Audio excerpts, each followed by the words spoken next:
Hey dreamers, tonight I'd like you to imagine stepping into a grand Victorian manor house just as the first pale light of dawn creeps across manicured lawns.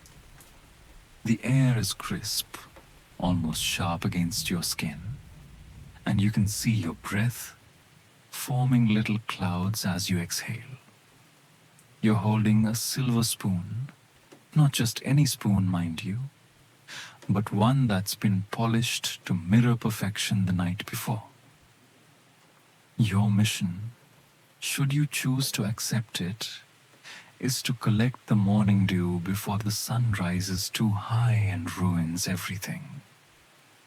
And honestly, you probably won't survive this without developing an inexplicable urge to start your own herb garden. Before you settle in, go ahead and like and subscribe, but only if you're vibing with the content.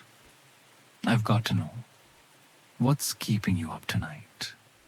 Drop your location and the time in the comments. Let's see who else is out here roaming the midnight scrolls.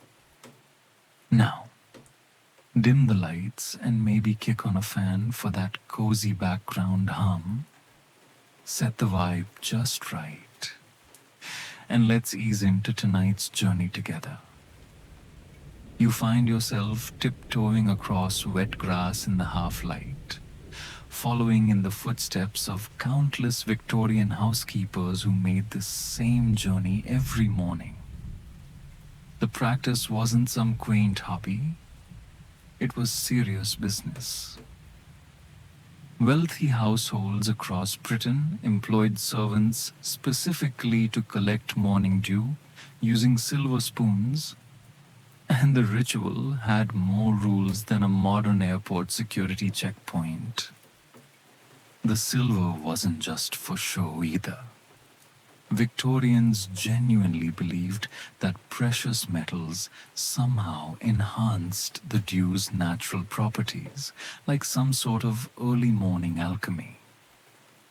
Your fingers are already going numb from the cold metal as you approach the first rose bush. The technique requires patience and a steady hand. You're not just scooping up random water droplets, you're harvesting what Victorians considered liquid medicine. Each droplet clings to the petals like tiny crystal balls, and you carefully tilt the spoon to collect them without letting a single precious drop escape. The process is methodical, almost meditative, and you begin to understand why some servants actually enjoyed this duty despite the ungodly hour. The mainstream historical fact that might surprise you is that dew collection was documented in household management books alongside instructions for managing coal fires and preparing elaborate dinners. Mrs. Beeton's famous household manual, published in 1861, included specific guidelines for proper dew collection, treating it with the same seriousness as any other domestic skill. This wasn't some fringe practice, it was mainstream Victorian life. But here's where things get delightfully weird.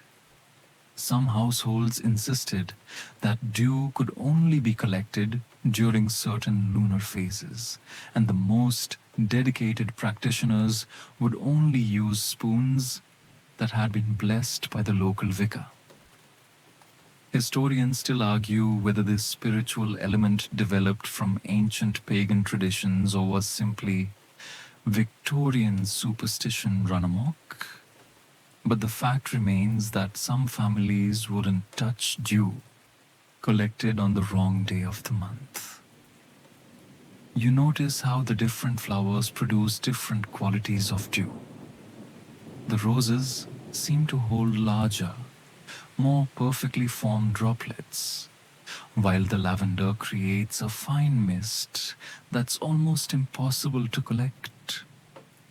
The Victorians had theories about this too, believing that each flower infused its dew with specific healing properties. Rose dew was for beauty, lavender for calming nerves, and marigold dew could supposedly cure anything from headaches to heartbreak. As you move from plant to plant, your silver spoon growing heavier with each collection, you start to appreciate the quiet ritual of it all. There's something undeniably peaceful about being the only person awake in this grand house, moving through the garden like a ghost collecting nature's gifts. The birds haven't even started their morning songs yet, and the world feels suspended in that magical moment between night and day. The servants who performed this task weren't just following orders, they were participating in a practice that connected them to centuries of folk medicine and natural healing. Even if they privately doubted whether dew could really cure consumption or prevent wrinkles, the ritual itself provided a few minutes of solitude in what was otherwise a day packed with demanding household duties. Your spoon is nearly full now, and you can see the horizon beginning to brighten. Time is running out. The Victorians believed that dew lost its potency once the sun rose above the tree line, so you need to finish your collection and get back inside before the magic window closes. It's like the world's most genteel race against time, and you're running on nothing but faith in folk wisdom and the hope that this mysterious morning moisture really does hold the secrets to health and beauty. You're crouched beside a particularly dew-laden patch of grass, watching tiny droplets form and grow like nature's own slow-motion fireworks display. The science behind what you're witnessing would have absolutely blown Victorian minds, though they probably would have insisted their theories were better. As night temperatures drop and the air becomes saturated with moisture, water vapor condenses on any surface cool enough to encourage this transformation. It's like the atmosphere is having a very gentle, very wet sneeze all over the garden. The process begins hours before you arrived with your silver spoon. As the earth radiates heat back into space during the night, surfaces like grass blades and flower petals cool down faster than the surrounding air. When warm, moist air comes into contact with these cooler surfaces, physics takes over with the enthusiasm of a Victorian parlor trick. The water vapor literally can't stay gaseous anymore. It surrenders to the inevitable and becomes liquid, forming those perfect spherical droplets that seem to glow in the early morning light. What makes this morning particularly perfect for dew collection is the combination of clear skies and still air. Clouds would have acted like a blanket, keeping the Earth's surface from cooling efficiently, while wind would have blown away the moisture before it could condense properly. You're witnessing the results of atmospheric conditions that aligned as precisely as a well-tuned pocket watch, though the Victorians would have credited divine providence rather than meteorology. Size. The size of each droplet depends on surface tension. Essentially, water molecules holding hands so tightly that they form nearly perfect spheres. It's the same force that allows water striders to walk on pond surfaces, though you probably shouldn't mention that comparison to your Victorian employer. They prefer to think of dew as nature's gift, rather than a physics demonstration involving molecular attraction and thermodynamics. Historians still argue whether Victorian dew collectors understood any actual science behind their practice, or if they simply developed effective techniques through trial and error. The truth is probably somewhere in between. They certainly knew that clear, still nights produce the best dew, and they understood that different surfaces collected moisture differently, even if they couldn't explain the underlying principles. You notice how the dew forms differently on various surfaces around you?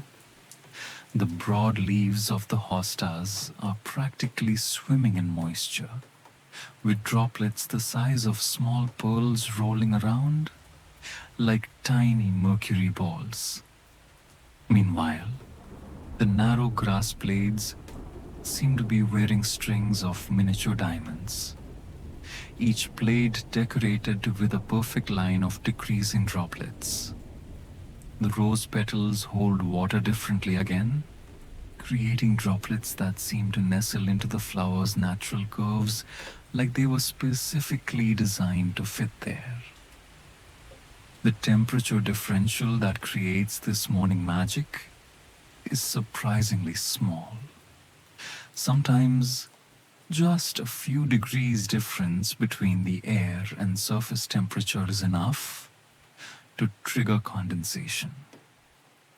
You're essentially watching the atmosphere reach its saturation point and give up its excess moisture, like a sponge that can't hold another drop.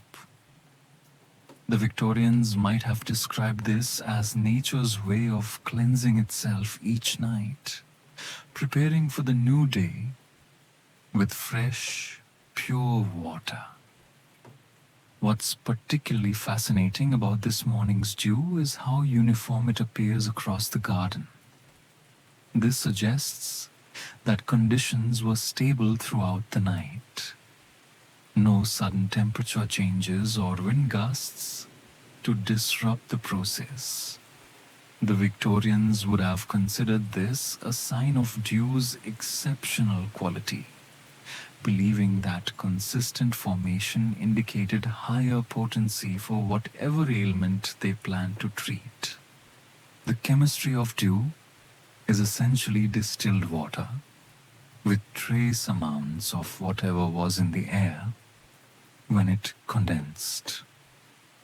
Unlike rainwater, which picks up pollutants as it falls through the atmosphere, dew forms directly on surfaces from local moisture. This means your collected dew is about as pure as natural water gets, which partially explains why the Victorians valued it so highly. They weren't entirely wrong about its purity, even if their theories about magical healing properties were somewhat optimistic. As you continue your methodical collection, you're participating in a process that's been happening every clear night since the beginning of time. The same physical laws that govern the formation of dew in your Victorian garden also created the first drops of moisture on early Earth billions of years ago.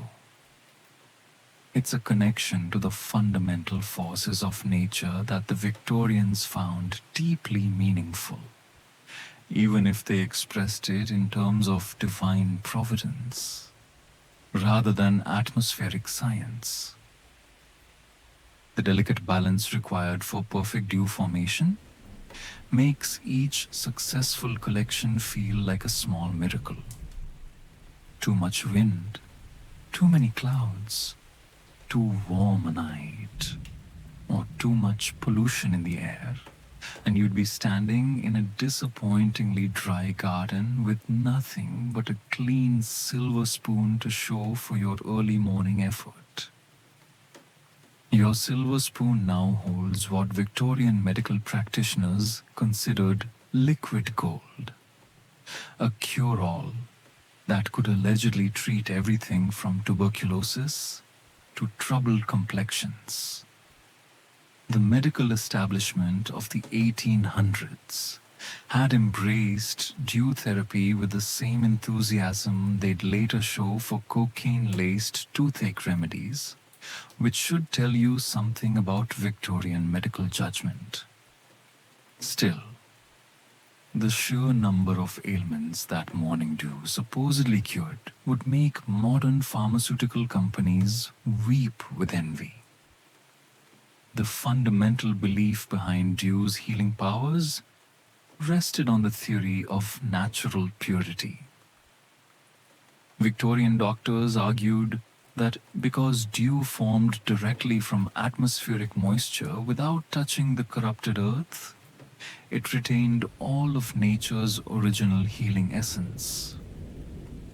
Think of it as the Victorian equivalent of organic certification, except with more mysticism and fewer government regulations. They believed this pure water could cleanse the body from within, flushing out the corrupt humors that caused disease. A medical theory that was already outdated, but surprisingly persistent. Consumption, the period's most feared killer, was thought to respond particularly well to dew therapy. Patients would drink collected dew every morning, often mixed with specific herbs that were also supposed to be dew moistened for maximum effectiveness. The logic was beautifully circular. Since consumption weakened the lungs and dew represented the purest form of moisture, drinking dew would restore the lungs' natural vitality.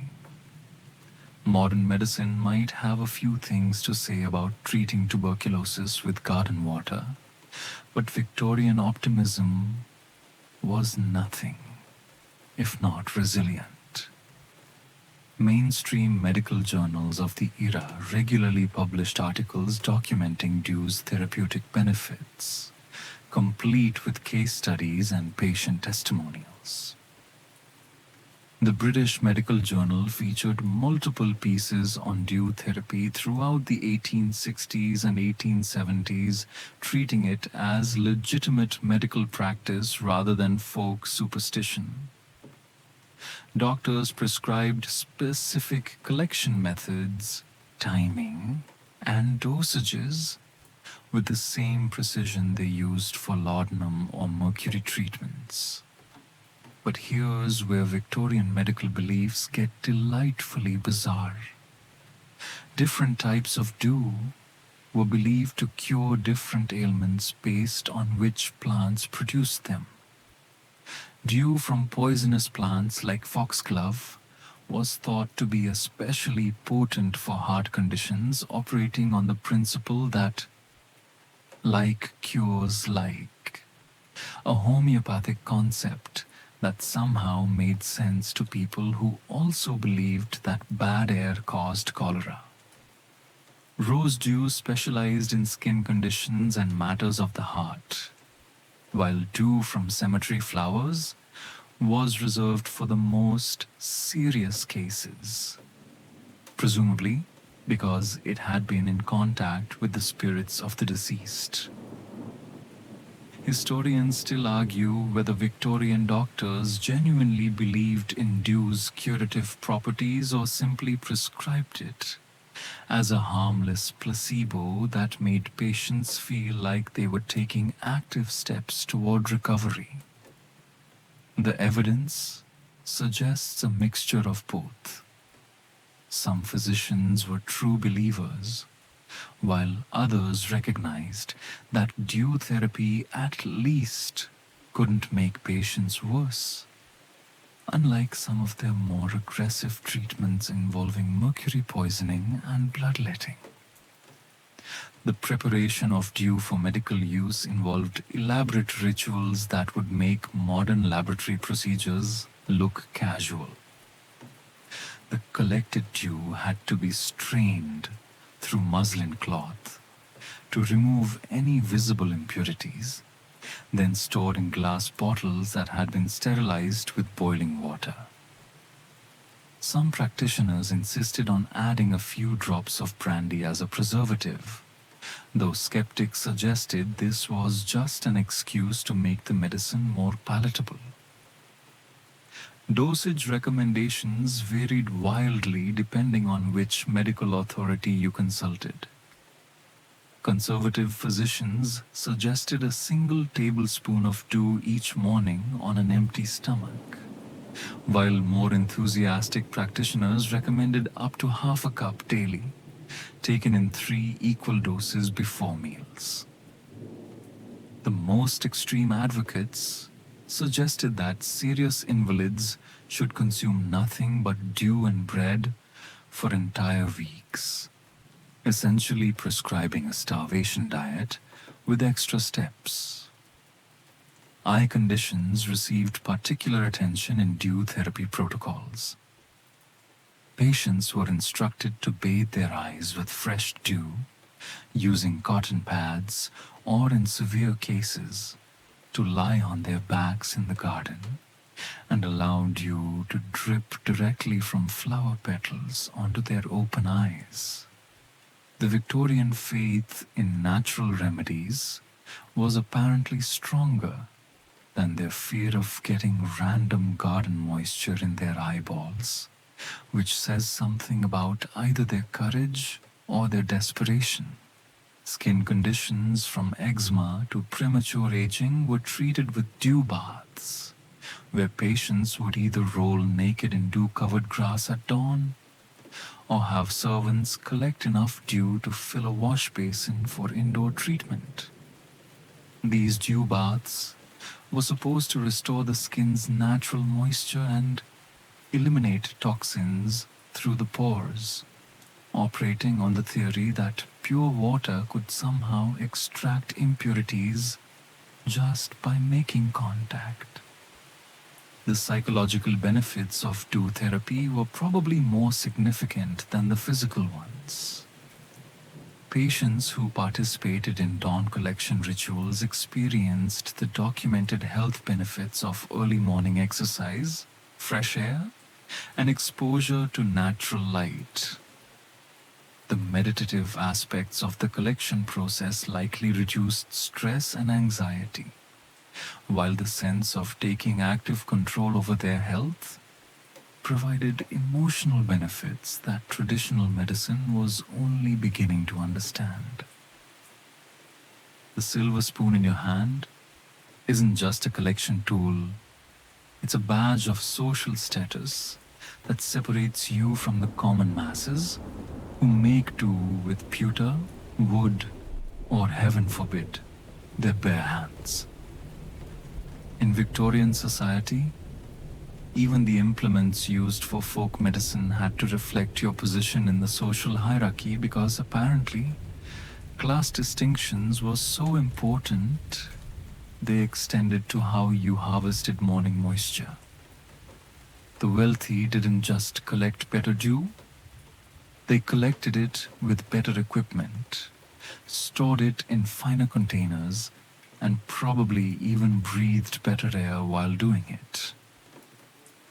The obsession with silver spoons for dew collection stemmed from both practical and superstitious beliefs. Silver's antimicrobial properties were actually recognized by the Victorians, though they couldn't explain the science behind it. They simply knew that water stored in silver containers stayed fresh longer than water stored in other materials, which made silver seem almost magical. Of course, they also believed that silver could detect poison by turning black, so their understanding of metallurgy was somewhat hit or miss. Middle-class households often compromised with silver-plated spoons, which provided the appearance of wealth without the actual cost. These families would proudly display their silver dew collection sets in china cabinets, right next to their second-best tea service and their first edition volumes of improving literature. The plating might wear off after a few months of morning dew duty, but maintaining appearances was worth the eventual embarrassment of exposed copper underneath. Working class families made do with whatever they had available, which usually meant pewter spoons if they were lucky, or wooden implements if they weren't. Some creative collectors used large leaves as natural spoons, carefully curling them to create temporary vessels for dew collection. The results were the same: pure morning dew. But the social implications were vastly different. Using a leaf to collect dew marked you as someone who couldn't afford proper equipment, which somehow made your folk medicine seem less legitimate. Historians still argue whether the Victorian obsession with silver spoons actually improved dew collection or simply made people feel better about their morning ritual. The antimicrobial properties of silver would have prevented bacterial growth in collected dew, which was genuinely beneficial. However, the amounts involved were so small that the practical difference was probably negligible compared to the psychological boost of using proper equipment. The most elite households took class distinction in dew collection to absurd extremes. Some families owned entire sets of specialized silver spoons designed specifically for different types of dew collection. Small teaspoons for delicate flower dew, larger soup spoons for grass collection, and ornate serving spoons for gathering dew from prize rose bushes. These sets were passed down through generations like family heirlooms, complete with monogrammed handles and velvet-lined storage cases. Servants assigned to dew collection duty had to master the art of using silver spoons without leaving fingerprints or water spots that would reflect poorly on the household standards. They learned to polish the spoons to mirror brightness each evening, wrap them in soft cloth for transport to the garden, and handle them with the same care reserved for the family's best china. A clumsy servant who dropped a silver dew spoon could face dismissal, especially if the spoon became dented or tarnished. The regional variations in acceptable dew collection implements revealed deep cultural divisions across Britain. Yorkshire families favored heavy, substantial silver spoons that could withstand rough handling and harsh weather, reflecting their practical, no-nonsense approach to life. London society preferred delicate, ornate spoons with decorative handles that looked impressive but were utterly impractical for actual dew collection. Scottish households often used spoons with Celtic designs, connecting their dew collection to ancient traditions that predated Victorian sensibilities. Some entrepreneurial silversmiths specialized in creating custom dew collection implements, advertising in fashionable magazines and offering bespoke designs for discriminating customers. These specialized spoons featured deeper bowls for maximum collection capacity, longer handles to protect delicate hands from thorns, and sometimes even tiny strainers built into the bowl to filter out debris. The most expensive versions included matching storage containers, silk-lined carrying cases, and instruction booklets written by experts in dew therapy. The social pressure to own proper dew collection equipment led to a thriving second-hand market in silver spoons. Families who had fallen on hard times would quietly sell their dew spoons to maintain other appearances, while newly wealthy merchants would buy elaborate sets to establish their social credentials. Pawn shops across Britain became familiar with customers who desperately needed to raise money but couldn't bear to part with their silver dew collection sets. The implements had become symbols of genteel respectability. Lower class families sometimes pooled resources to buy a single silver spoon that multiple households would share, passing it from family to family during dew collection season. This arrangement required careful scheduling and considerable trust, since the spoon's whereabouts had to be tracked to ensure everyone got their fair turn. The shared spoon became a source of community bonding, but also occasional disputes when families accused each other of keeping it too long or failing to properly clean it between uses. Your Victorian Almanac, that thick, leather-bound volume that sits on every proper household's kitchen shelf, contains more precise timing information than a modern train schedule, all dedicated to the optimal moments for dew collection. The Victorians approached seasonal dew gathering with the same methodical planning they applied to crop rotation and tax collection, because apparently nothing in their lives could be left to chance, including when to harvest morning moisture. The calendar they followed wasn't just about weather patterns. It was a complex system that factored in lunar cycles, agricultural seasons, and the supposed potency of different plants throughout the year. Spring dew collection began with the first crocuses, typically in late February or early March, depending on your location. This early season dew was considered the most potent because it represented nature's awakening after winter's dormancy. The theory held that spring dew contained concentrated life force that had been building up during the cold months, ready to burst forth with renewed vigor.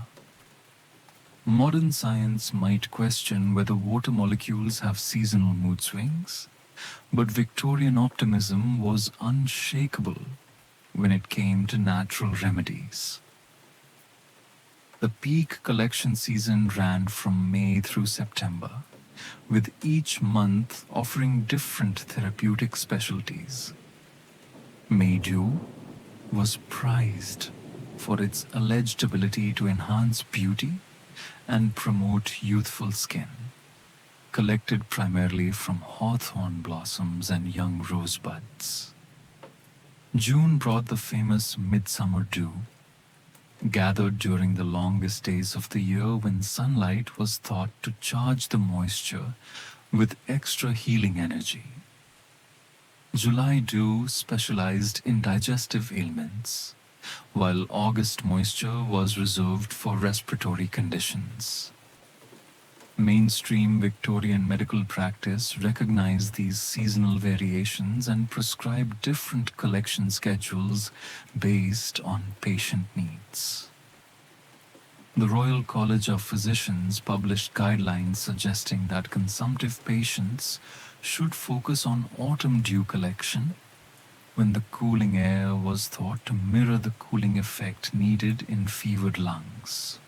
Rheumatism sufferers were directed to collect dew during the dampest months, operating on the principle that moisture-related ailments required moisture-based cures.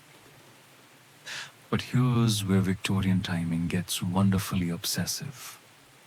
Some households maintained detailed logbooks tracking daily dew quality, noting weather conditions, moon phases, and even the emotional state of the collector. These records were passed down through generations of servants, creating a kind of family encyclopedia of optimal dew collection moments. The most dedicated practitioners would only collect dew during specific hours, typically between 4 and 6 a.m., when the atmospheric conditions were supposedly perfect for maximum potency. Historians still argue whether these elaborate timing systems actually affected dew quality or simply made collectors feel more scientific about their folk medicine practices. The seasonal variations in atmospheric humidity and temperature certainly influenced dew formation. But whether spring dew was genuinely more potent than autumn dew remains a matter of considerable debate among scholars who study Victorian medical practices.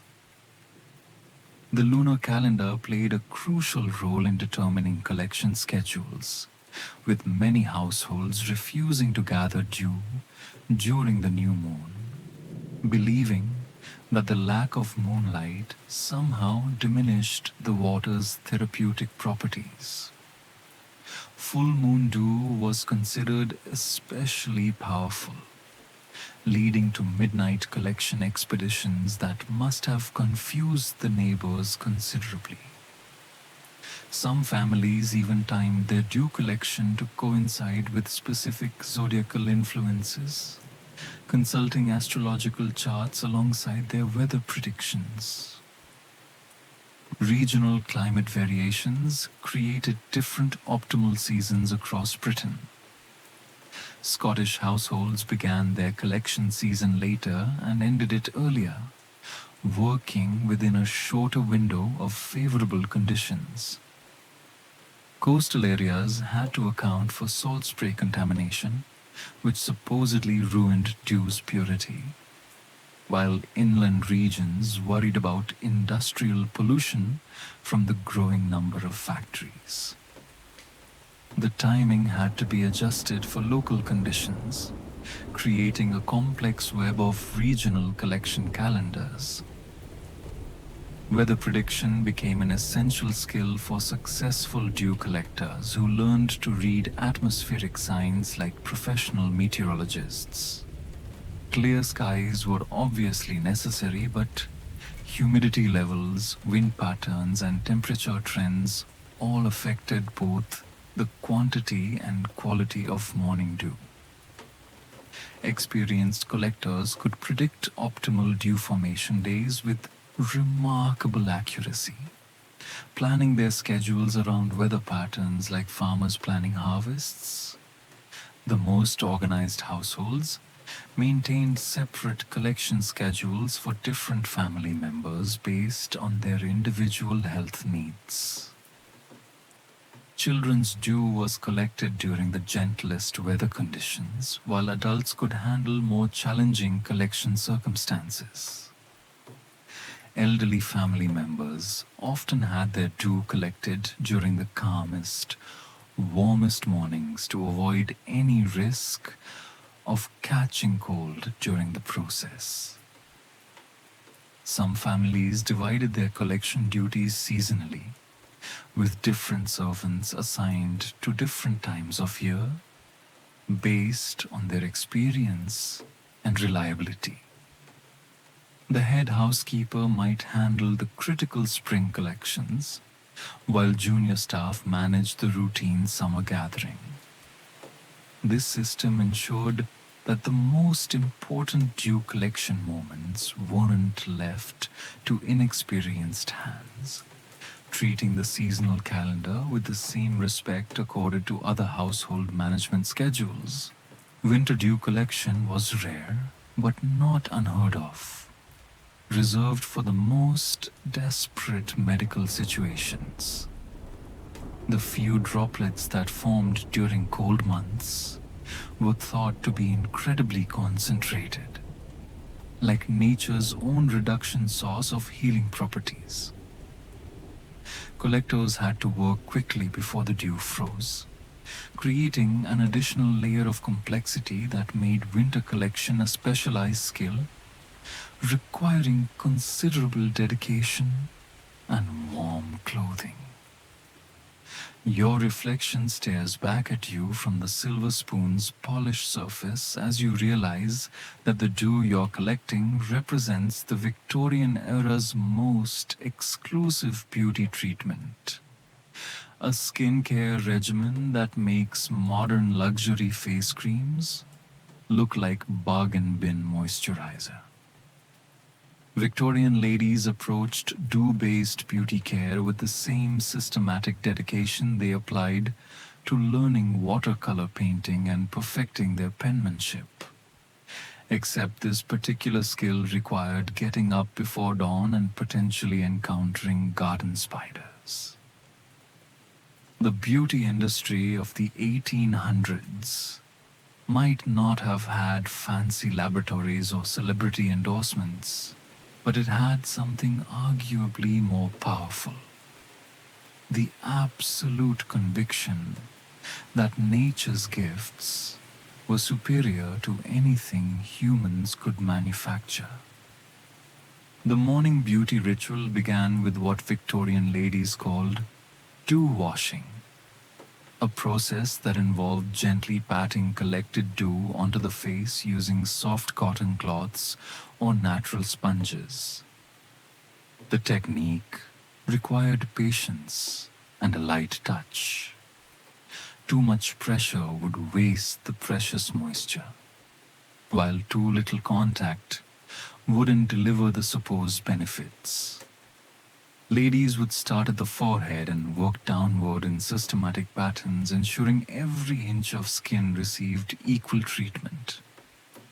The process took nearly an hour when done properly, which explains why Victorian ladies needed so many servants to maintain their schedules. Rose dew held the crown as the ultimate anti-aging treatment, believed to possess mystical properties that could reverse the effects of time itself.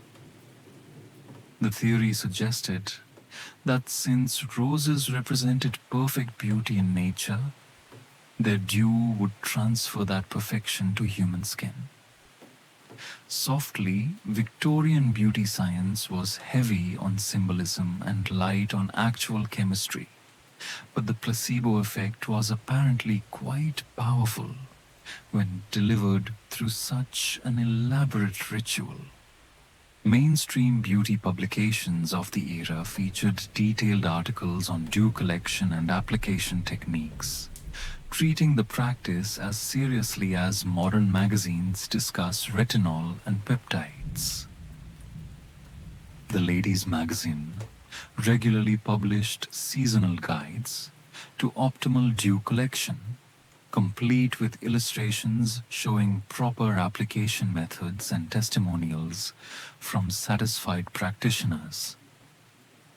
These articles positioned dew therapy as the height of natural beauty care, accessible to ladies who could afford the time and servants required for daily collection. But here's where Victorian beauty beliefs venture into truly fascinating territory. Different flowers were thought to address specific skin concerns through their unique dew properties. Lily dew specialized in whitening and brightening complexions, reflecting the Victorian obsession with pale skin as a marker of refinement. Violet dew supposedly reduced inflammation and redness, while honeysuckle dew was reserved for treating age spots and other signs of sun damage. The most dedicated beauty enthusiasts would collect multiple types of dew each morning, applying them in specific sequences for maximum effectiveness. Historians still argue whether Victorian ladies genuinely believed in dew's beautifying properties or simply enjoyed the ritual aspects of this elaborate morning routine. The evidence suggests both factors played important roles. Many women reported visible improvements in their skin, though modern dermatology would attribute these results to increased moisture, gentle massage, and the psychological benefits of dedicated self care rather than any magical properties of flower dew. The preparation of beauty dew involved additional steps beyond basic collection, including filtration through multiple layers of muslin and storage in specially prepared glass containers. Some ladies insisted on adding drops of essential oils or flower waters to enhance the dew's properties, creating personalized beauty treatments that reflected individual preferences and skin concerns. The most elaborate preparations involved combining dews from multiple sources, creating complex formulations that rivaled modern skincare routines in their complexity. Application techniques varied based on skin type and desired outcomes, with different methods for morning treatments versus evening applications. Daily maintenance involved light patting motions to refresh the skin, while weekly intensive treatments required prolonged application periods where ladies would lie still with dew-soaked cloths covering their faces. These intensive sessions could last up to 2 hours, during which the lady would remain motionless to avoid disturbing the treatment, essentially Victorian sheet masking with extra steps. The social aspects of dew beauty treatments created opportunities for ladies to bond over shared rituals and compare results. Garden parties would include discussions of optimal collection techniques, with experienced practitioners sharing advice with newcomers to the practice. Some social circles developed competitive elements around dew collection, with ladies vying to discover the most effective combinations or the most exotic flower sources for their treatments. Seasonal beauty schedules aligned with natural growing cycles, ensuring that ladies adjusted their routines based on which flowers were producing the highest quality dew. Spring treatments focused on renewal and rejuvenation. Summer emphasized sun protection and cooling effects. Autumn addressed weather damage repair, and winter concentrated on moisture retention and protection against harsh conditions. This seasonal approach created year-round beauty rituals that kept practitioners engaged and hopeful about continuous improvement. The most dedicated enthusiasts documented their dew beauty routines in personal journals, tracking weather conditions, collection sources, and skin improvements over time. These detailed records were sometimes passed down through generations, creating family traditions around specific dew collection and application methods. The journals reveal the serious scientific approach that Victorian ladies brought to their beauty practices, even when the underlying theories were more wishful thinking than actual science. Servants responsible for dew collection often developed expertise in beauty applications, becoming valuable resources for their employers' skincare routines. The most skilled could identify optimal dew quality by sight and touch, ensuring that only the finest moisture reached their lady's delicate complexion. This specialized knowledge made experienced dew collectors highly sought after in wealthy households, where the quality of morning beauty treatments reflected directly on the family's social standing. Your journey through Britain's dew collection traditions reveals regional variations as distinct as local accents. each county developing its own particular approach to harvesting morning moisture based on climate, local flora, and deeply held regional superstitions. In Yorkshire, where practical sense usually trumped romantic notions, dew collectors favored efficiency over elegance, using broader spoons and focusing on quantity rather than the delicate flower by flower approach preferred in southern counties. The Yorkshire method involved systematic sweeping motions across large patches of grass, collecting substantial amounts of dew in minutes rather than hours. An approach that would have scandalized the leisurely collectors of Surrey, but produced excellent results for busy farming households. Scottish dew collection traditions incorporated elements of ancient Celtic folklore that predated Victorian sensibilities by centuries. Highland families insisted that dew collected from heather possessed special properties connected to the land's spiritual energy, while lowland practitioners focused on dew from cultivated herbs that reflected their more agricultural lifestyle.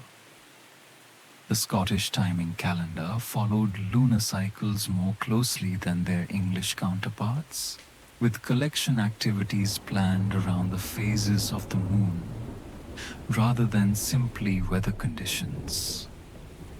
The combination of Celtic mysticism and Victorian medical theory created some beautifully complicated collection rituals that must have confused visiting English relatives considerably.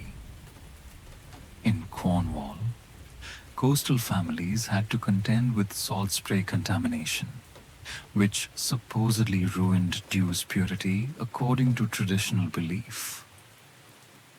Cornish collectors developed sophisticated techniques for identifying pure dew versus contaminated moisture, examining droplets by candlelight before collection, and rejecting any that seemed too clear or too cloudy. The local tradition held that the best dew formed inland, away from the sea's influence, leading to elaborate dawn expeditions into the countryside for families living near the coast. Mainstream Victorian medical texts acknowledged these regional variations, with some physicians arguing that local dew was inherently superior because it formed from familiar atmospheric conditions. The theory suggested that dew collected from one's native region would be more harmonious with the collector's constitution, while foreign dew might cause mysterious imbalances. This led to a thriving trade in bottled regional dews, with London pharmacies selling authentic Yorkshire dew and pure Scottish Highland moisture to customers who couldn't collect their own. But here's where regional pride gets wonderfully ridiculous. Some counties developed competitive attitudes about their dew quality, with local practitioners claiming superior results based on their particular collection methods or local growing conditions. Devonshire families insisted their cream-producing region also produced the richest, most nourishing dew, while Norfolk collectors argued that their agricultural expertise translated into better understanding of optimal moisture conditions. These regional rivalries occasionally erupted into heated correspondence in local newspapers, with residents defending their area's dew superiority with the same passion they'd show for their cricket teams. Historians still argue whether these regional variations reflected genuine differences in atmospheric conditions and local plant life, or simply represented the human tendency to develop local traditions that distinguished one community from another. The evidence suggests that climate and geography did influence dew formation patterns, but the elaborate theoretical frameworks that explained these differences were mostly creative interpretations of natural phenomena. Welsh valleys produced their own unique dew collection culture, heavily influenced by the region's mining communities and their practical approach to natural remedies. Welsh collectors favored dawn expeditions that combined dew gathering with other early morning activities like checking livestock or tending gardens, making efficient use of pre-sunrise hours. The Welsh tradition also incorporated singing during collection, with families believing that musical vibrations somehow enhanced dew's therapeutic properties, a practice that must have created some interesting soundscapes in rural valleys. Northern England developed what became known as the industrial method of dew collection, reflecting the region's growing manufacturing economy. These practitioners treated dew gathering like a production process, with systematic schedules, standardized equipment, and detailed record keeping that tracked collection quantities and quality measurements. The approach prioritized consistency and reliability over the romantic aspects emphasized in agricultural regions, creating efficient systems that could supply dew for large households year-round. The Midlands created hybrid approaches that combined elements from surrounding regions, resulting in collection methods that were simultaneously practical and mystical. Midlands families often incorporated local folklore about specific plants or locations that produced exceptional dew, while maintaining systematic approaches borrowed from industrial areas. This combination created uniquely flexible traditions that could adapt to changing circumstances while maintaining core collection principles. Regional seasonal calendars varied significantly based on local growing patterns and weather conditions. Southern counties began their collection seasons earlier and extended them later into autumn, taking advantage of their milder climate. Northern regions worked within shorter windows but developed more intensive collection methods to maximize their limited favorable conditions. Coastal areas had to account for maritime weather patterns that could change rapidly, while inland regions enjoyed more predictable conditions that allowed for longer-term planning. Local plant varieties influenced regional dew collection preferences, with each area developing expertise around their native flora. Lincolnshire families specialized in dew from agricultural crops, believing that plants grown for human consumption produce the most beneficial moisture. Forest regions like Sherwood focused on tree-based collection, using elaborate systems of cloth and funnels to gather dew from oak and ash trees. Each regional specialty developed its own theoretical framework explaining why local plants produced superior therapeutic dew. The social aspects of regional dew collection created distinct community traditions that strengthened local identity and provided opportunities for sharing knowledge across generations. Some areas developed seasonal festivals celebrating successful dew collection, while others incorporated the practice into existing agricultural celebrations and religious observances, creating rich cultural traditions that connected Victorian medical practices to deeper historical roots.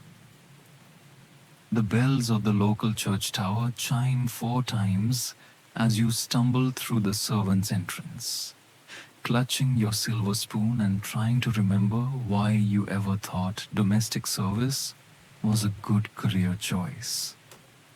Your feet are soaked through your thin boots. Your hands are numb from the cold metal.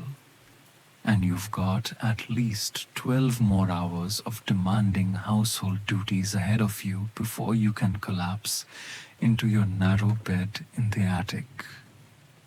Being the designated due collector in a Victorian household meant you were simultaneously trusted with valuable equipment and cursed with the worst working hours imaginable. A combination that perfectly captured the contradictions of servant life in the 1800s. The pre-dawn wake-up call comes at 3:30 a.m. sharp, delivered by the head housekeeper who shows no sympathy for your obvious desire to remain unconscious until a reasonable hour.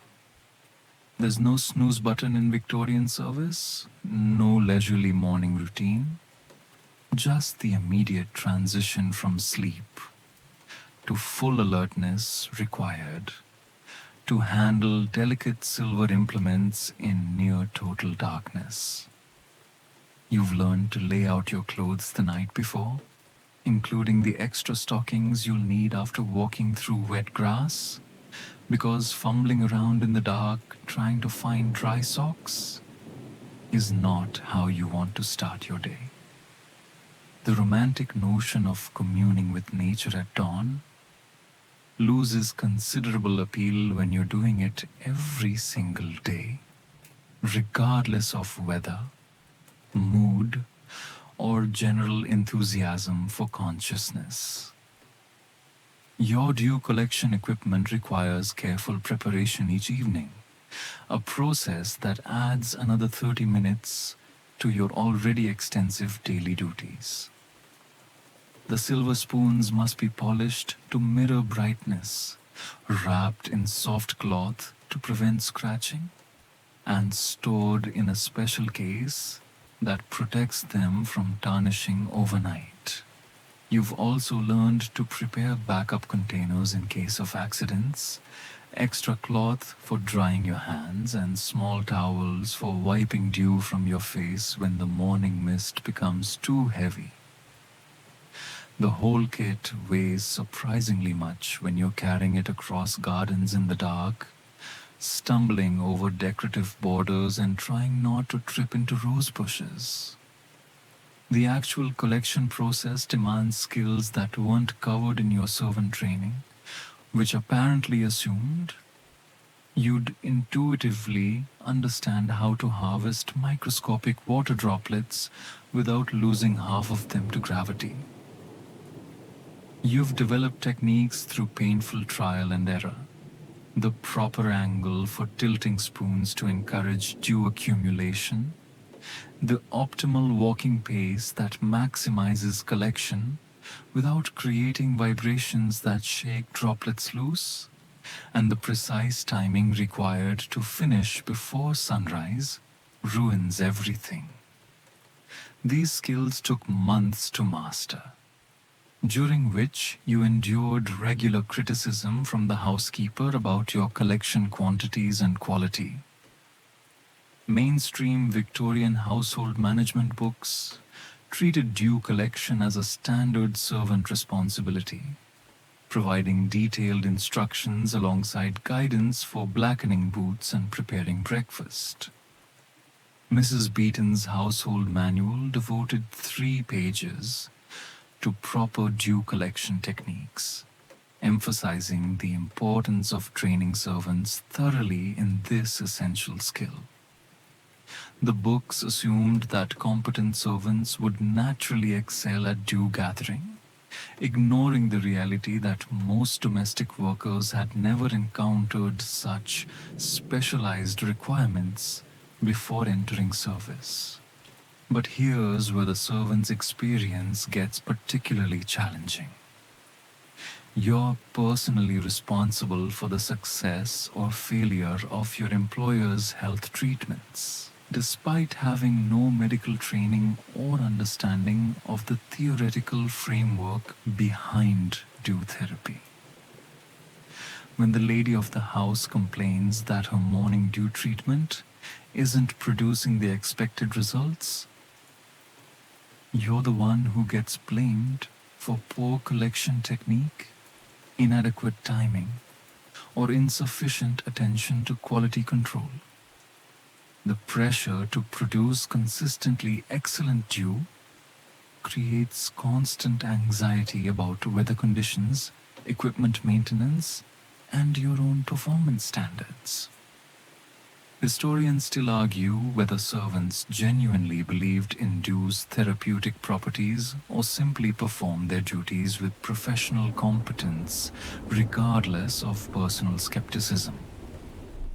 Though available evidence suggests most servants approach dew collection with the same practical attitude they brought to other household tasks, focusing on technique and results rather than underlying theory, while privately maintaining whatever beliefs seemed most reasonable to them personally.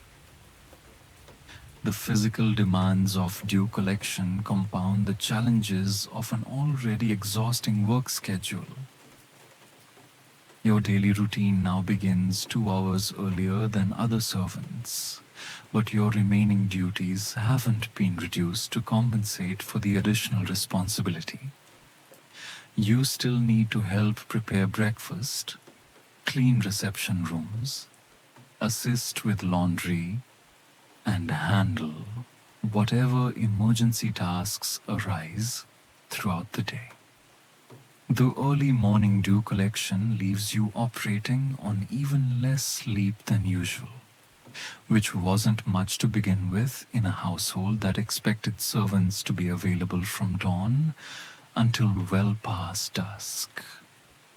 Weather complications make dew collection particularly stressful because you can't control the atmospheric conditions that determine success or failure. Cloudy nights produce little dew. Windy mornings blow away what little moisture forms, and rainy weather makes collection impossible. But you're still expected to wake up and attempt the process regardless of obvious futility.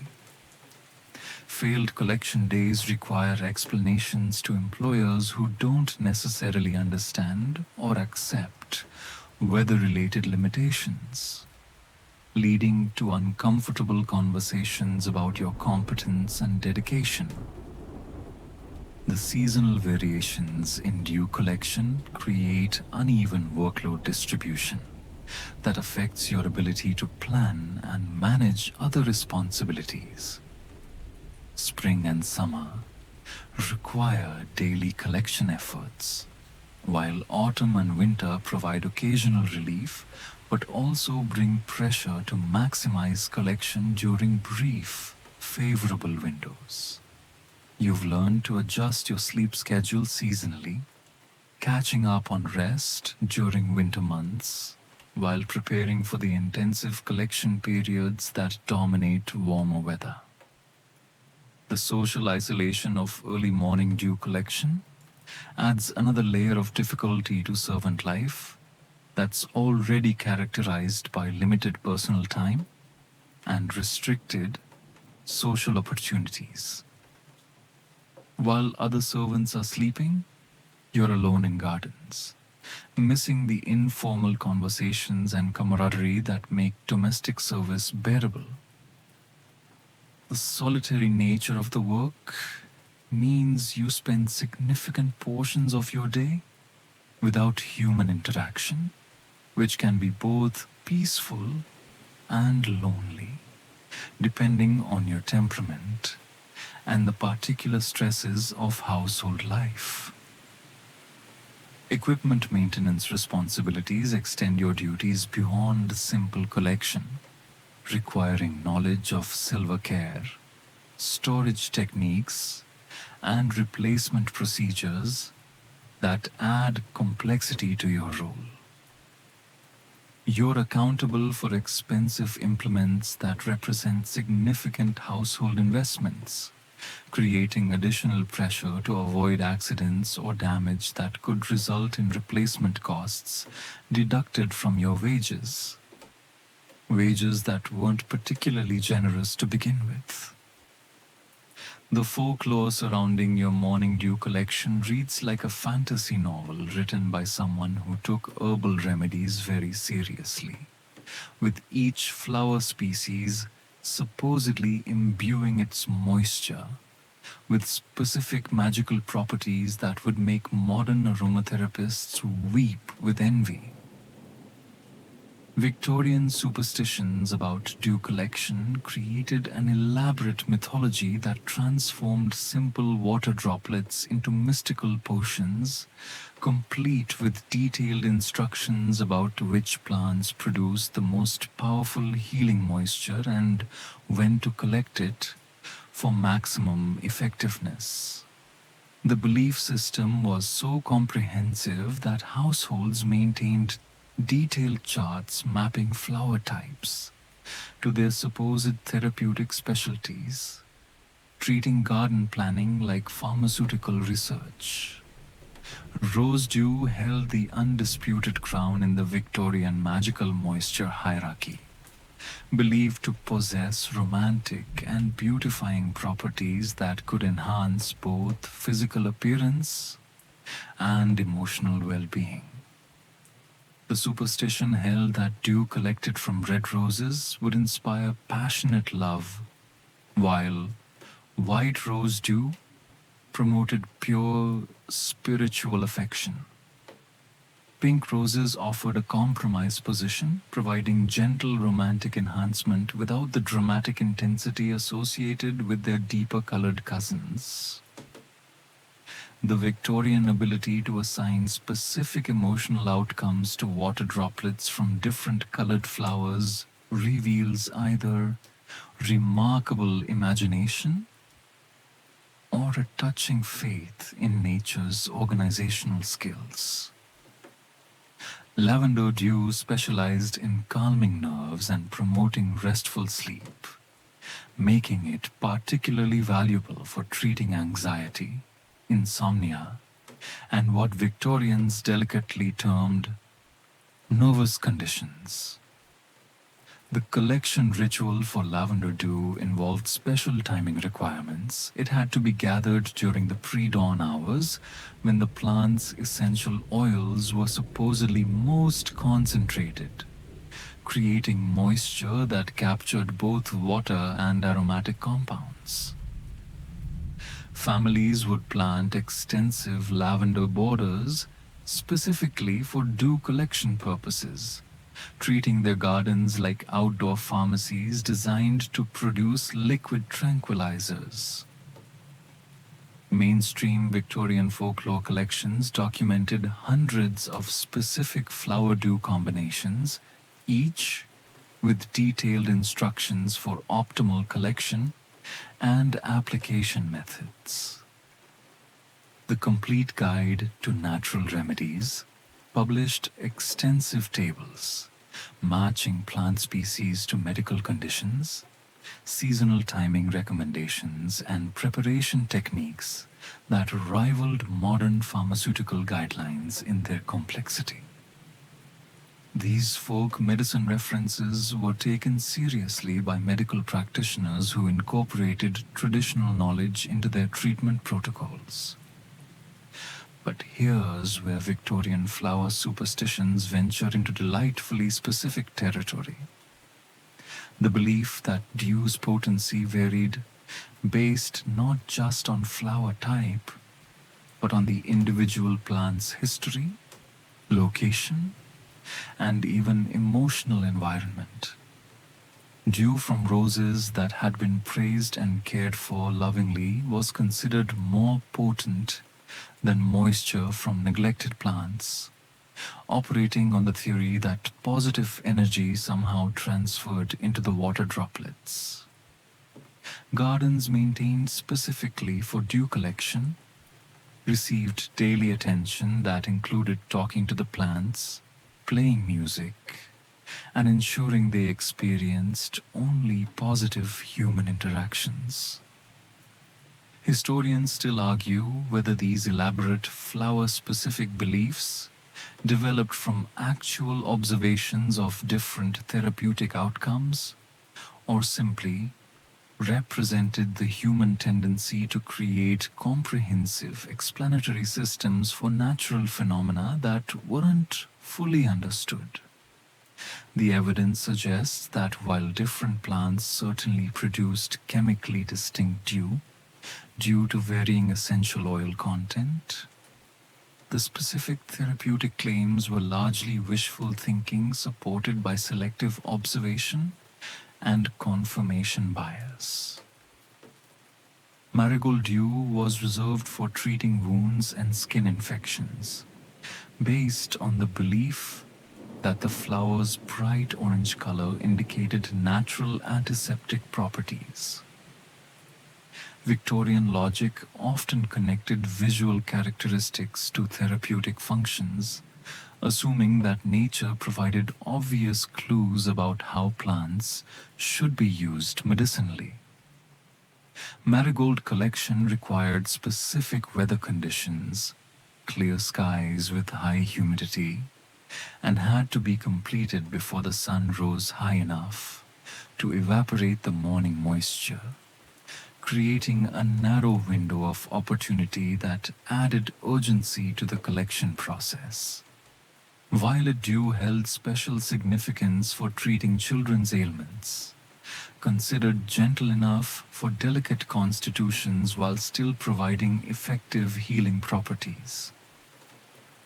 The superstition specified that violet dew should only be collected by women, preferably mothers, because the plant supposedly responded to feminine energy and maternal intentions. This gender-specific collection requirement created additional complexity for household management, ensuring that female servants were available for violet dew gathering regardless of their other scheduled duties.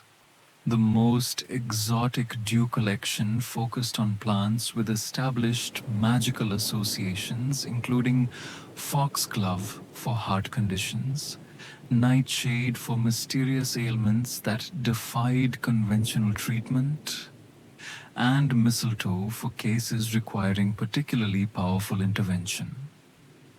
These dangerous plant collections required experienced practitioners who understood the risks involved in handling potentially toxic materials even in diluted dew form. The superstitions surrounding these plants created elaborate safety protocols that probably prevented more accidents than they caused. Seasonal flower superstitions created complex collection calendars that dictated when different plants produced their most potent dew, with specific dates marking optimal harvesting opportunities throughout the growing season. Spring flowers were believed to carry renewal energy. Summer blooms provided peak healing potency. Autumn flowers offered protective properties against winter illnesses, and the rare winter flowers that survived frost were considered especially powerful due to their resilience under harsh conditions. Regional flower traditions varied significantly across Britain, with local superstitions developing around native plant species that weren't found in other areas. Scottish heather dew was believed to provide courage and strength. Welsh daffodil moisture promoted cheerfulness and optimism, and English bluebells supposedly enhanced memory and mental clarity.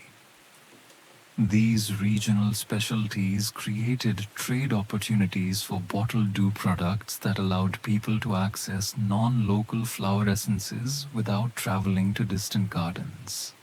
The combination of multiple flower dews was considered an advanced practice requiring expertise in balancing different therapeutic properties without creating harmful interactions. Experienced practitioners developed signature blends that combined complementary flower essences, while beginners were warned against mixing incompatible plant energies that might cancel each other out or produce unexpected side effects. The most skilled dew collectors became local celebrities, consulted for advice on optimal flower combinations for specific health conditions. Moon phase superstitions added another layer of complexity to flower dew collection, with different lunar conditions supposedly enhancing or diminishing various plant properties. Full moon collection was reserved for the most potent therapeutic applications, while new moon gathering focused on gentle restorative treatments that wouldn't overwhelm sensitive patients with excessive healing energy. Your peaceful morning dew collection faces its first serious challenge as a growing number of Victorian physicians begin questioning whether flower water actually possesses the miraculous healing properties that have justified your 4 a.m. garden expeditions. The medical establishment of the 1870s was slowly embracing more scientific approaches to healthcare, which unfortunately for dew enthusiasts meant subjecting beloved folk remedies to uncomfortable scrutiny involving actual evidence and repeatable results. The emerging conflict between traditional dew therapy and modern medical practice created heated debates in medical journals, drawing battle lines between practitioners who trusted centuries of folk wisdom and those who preferred their treatments to involve measurable, verifiable benefits.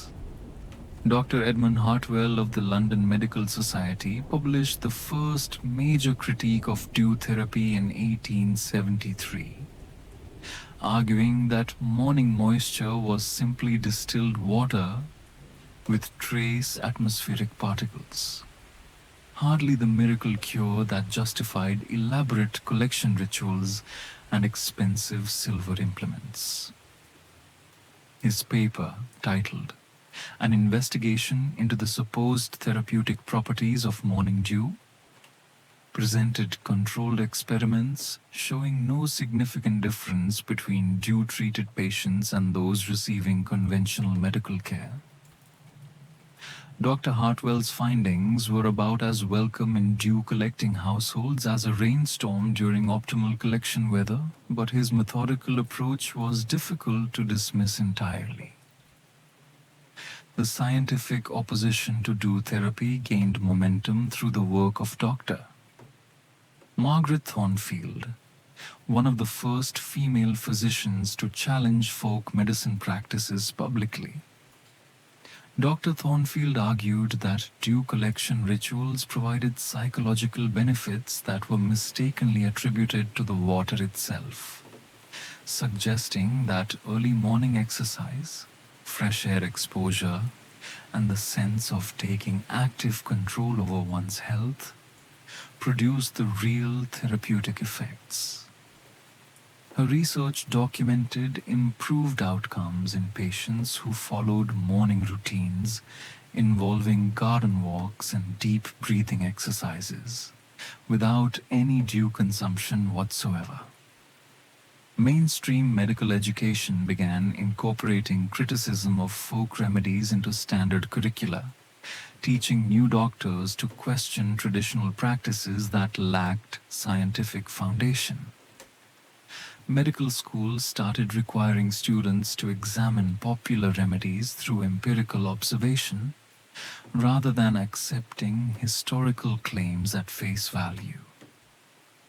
This educational shift created a generation of physicians who approached dew therapy with healthy skepticism, leading to increasingly uncomfortable conversations between doctors and patients who insisted on maintaining their morning collection routines. But here's where the medical opposition encountered unexpected resistance. Many patients reported genuine improvements from dew therapy, creating a conflict between scientific theory and practical outcomes that neither side could easily resolve. The doctors couldn't explain why some patients seemed to benefit from what they considered glorified garden water, while dew enthusiasts couldn't understand why medical professionals would reject treatments that appeared to produce positive results. This standoff created fascinating debates about the relationship between belief, ritual, and healing that anticipated modern discussions about placebo effects and holistic medicine. Historians still argue whether Victorian medical skeptics were motivated primarily by scientific rigor or professional territorialism, the desire to establish medical authority over folk practices that competed with conventional treatments. The evidence suggests both factors played important roles, with genuine scientific concerns about treatment efficacy combining with professional interests in consolidating medical practice under trained physician control, rather than traditional folk healers and household remedies.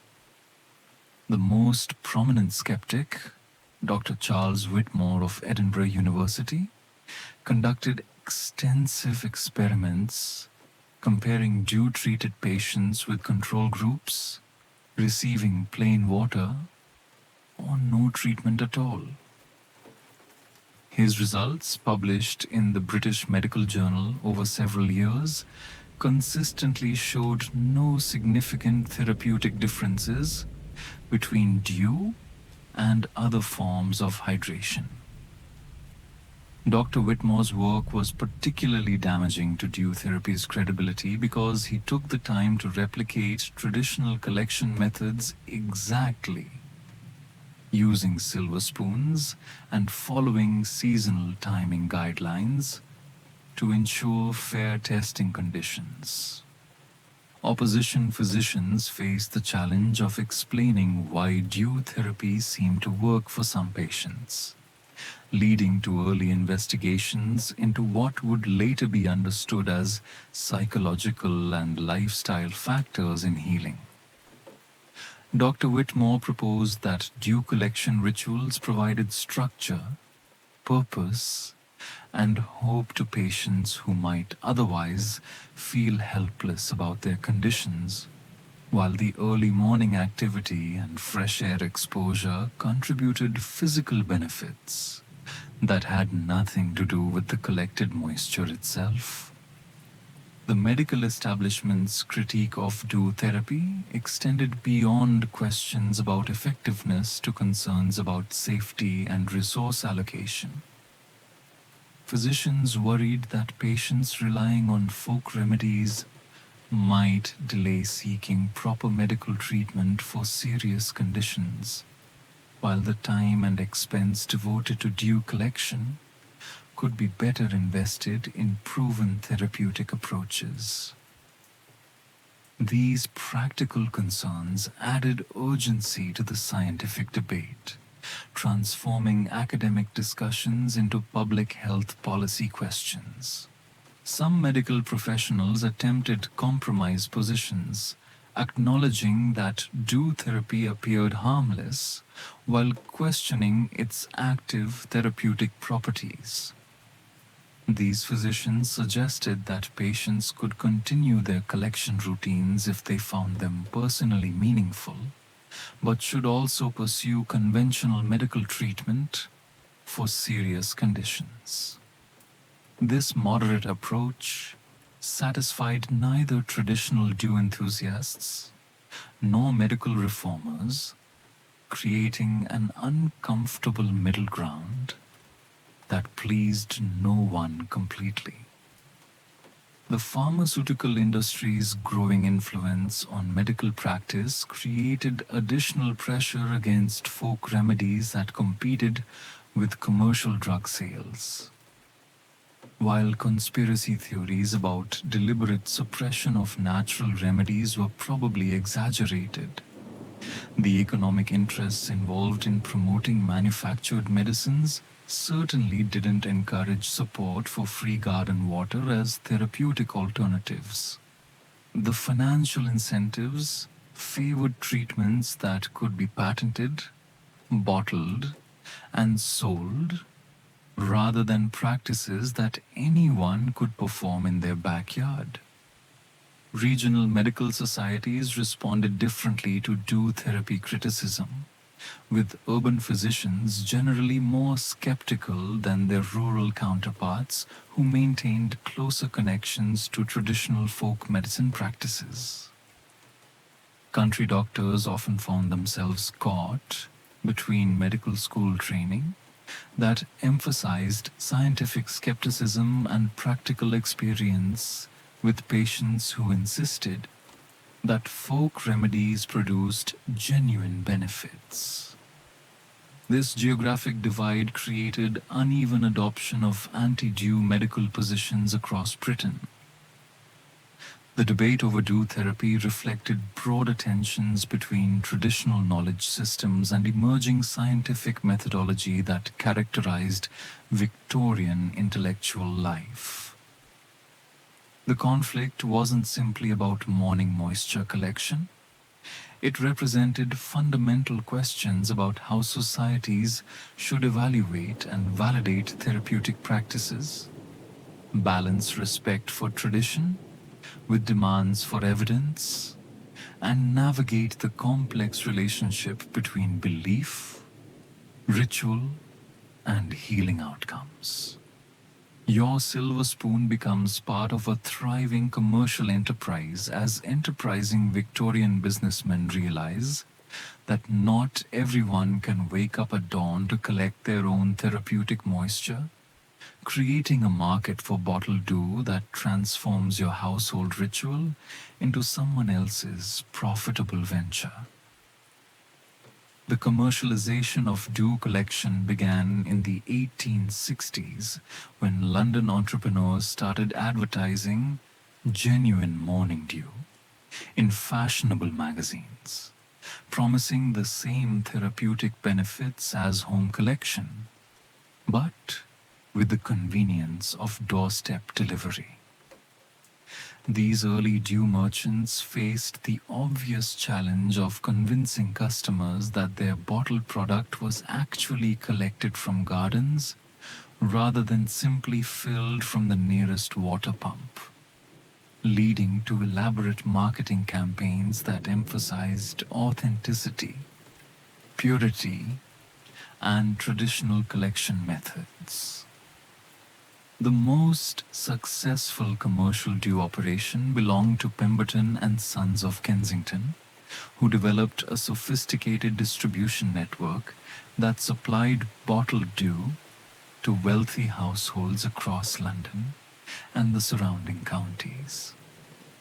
Their advertisements featured detailed descriptions of collection methods, including testimonials from satisfied customers and endorsements from physicians who supported natural remedies. The company's marketing materials read like modern wellness product descriptions, complete with claims about superior quality, traditional methods, and exclusive access to the finest flower gardens in England, all for the reasonable price of 2 shillings per bottle. The Pemberton operation employed dozens of collectors who worked across multiple garden locations using standardized silver implements and following strict quality control procedures that supposedly ensured consistent product quality. The company published collection schedules in local newspapers, allowing customers to track when their dew was harvested and from which specific gardens, creating a sense of transparency that helped build consumer confidence. Their bottling facility included filtration systems, storage tanks, and packaging equipment that rivaled contemporary brewery operations in complexity and scale. Mainstream advertising for commercial dew products appeared in respectable publications including The Ladies' Magazine, Household Words, and even The Times, suggesting that bottled dew had achieved social acceptance among Victorian consumers. The advertisements emphasized convenience for busy households, consistent quality regardless of weather conditions, and access to exotic dew varieties that weren't available from local gardens. These marketing campaigns positioned bottled dew as a luxury product for discriminating customers who demanded the finest natural remedies money could buy. But here's where commercial dew marketing gets wonderfully creative. Companies began offering specialized product lines targeting specific customer needs and preferences, creating an entire taxonomy of bottled moisture that would make modern beverage marketing look simple by comparison. Pemberton's premium rose dew commanded premium prices for its alleged beauty benefits, while Morning Glory digestive dew targeted customers with stomach complaints, and Lavender Dream Dew promised restful sleep for insomniacs. The most expensive product line, Aristocratic Garden Dew, claimed to be collected exclusively from the private gardens of noble families, presumably making it more therapeutic due to its elite origins. Historians still argue whether commercial dew products contained actual collected dew or simply represented elaborate fraud targeting gullible consumers willing to pay premium prices for garden water. The evidence suggests a mixture of both approaches. Some companies probably did collect and bottle genuine dew, while others likely filled their containers with ordinary water and relied on customer faith rather than product authenticity. The lack of regulatory oversight made it impossible for consumers to verify product claims, creating opportunities for both legitimate businesses and outright charlatans. The commercial dew industry faced seasonal supply challenges that required creative solutions to maintain year-round availability. During winter months, when natural dew formation was minimal, companies had to either stockpile preserved dew from favorable seasons or develop alternative sourcing methods that maintained the appearance of authenticity. Some businesses invested in greenhouse operations that could produce dew-like condensation under controlled conditions, while others simply reduced their product offerings during unfavorable weather periods.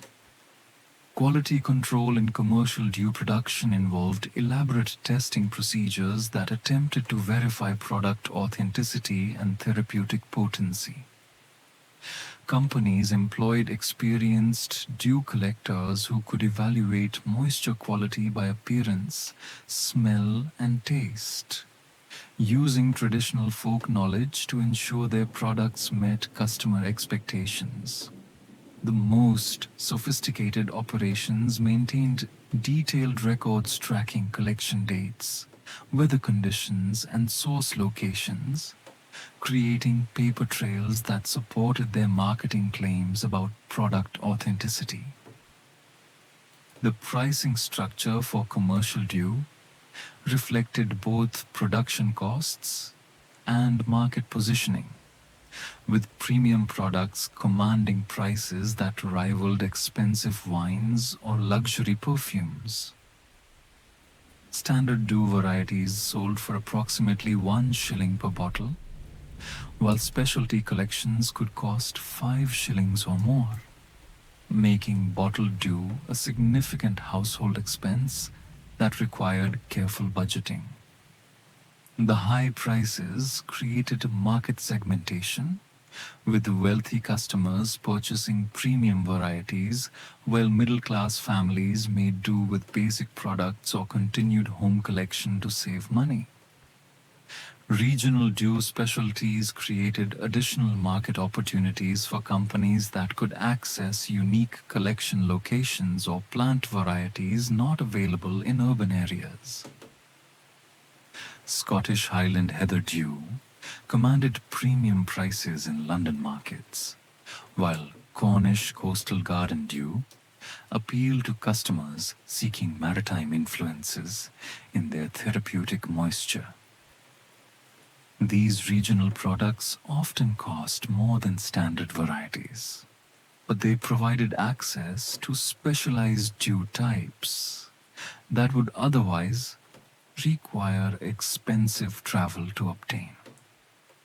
The commercial success of bottled dew encouraged related product development, including dew collection equipment, storage containers, and application accessories that extended the market beyond simple moisture sales. Companies began offering complete dew therapy systems that included bottles, applicators, instruction manuals, and seasonal collection calendars, creating comprehensive product lines that served customers' entire dew-related needs rather than just providing the basic moisture. Competition among dew merchants led to increasingly elaborate marketing claims and product differentiation strategies that pushed the boundaries of credible advertising. Companies claimed exclusive access to secret collection locations, proprietary enhancement techniques, and endorsements from mysterious European royalty, who supposedly relied on their products for health and beauty maintenance. The marketing arms race created increasingly ridiculous product claims that eventually attracted attention from skeptical journalists and medical professionals who questioned the entire commercial dew industry.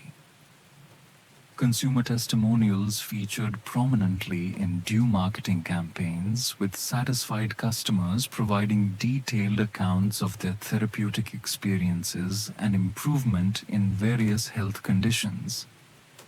These testimonials were probably genuine in most cases, reflecting the psychological and lifestyle benefits that customers experienced from their dew therapy routines, even if the specific product claims were exaggerated or entirely fictional.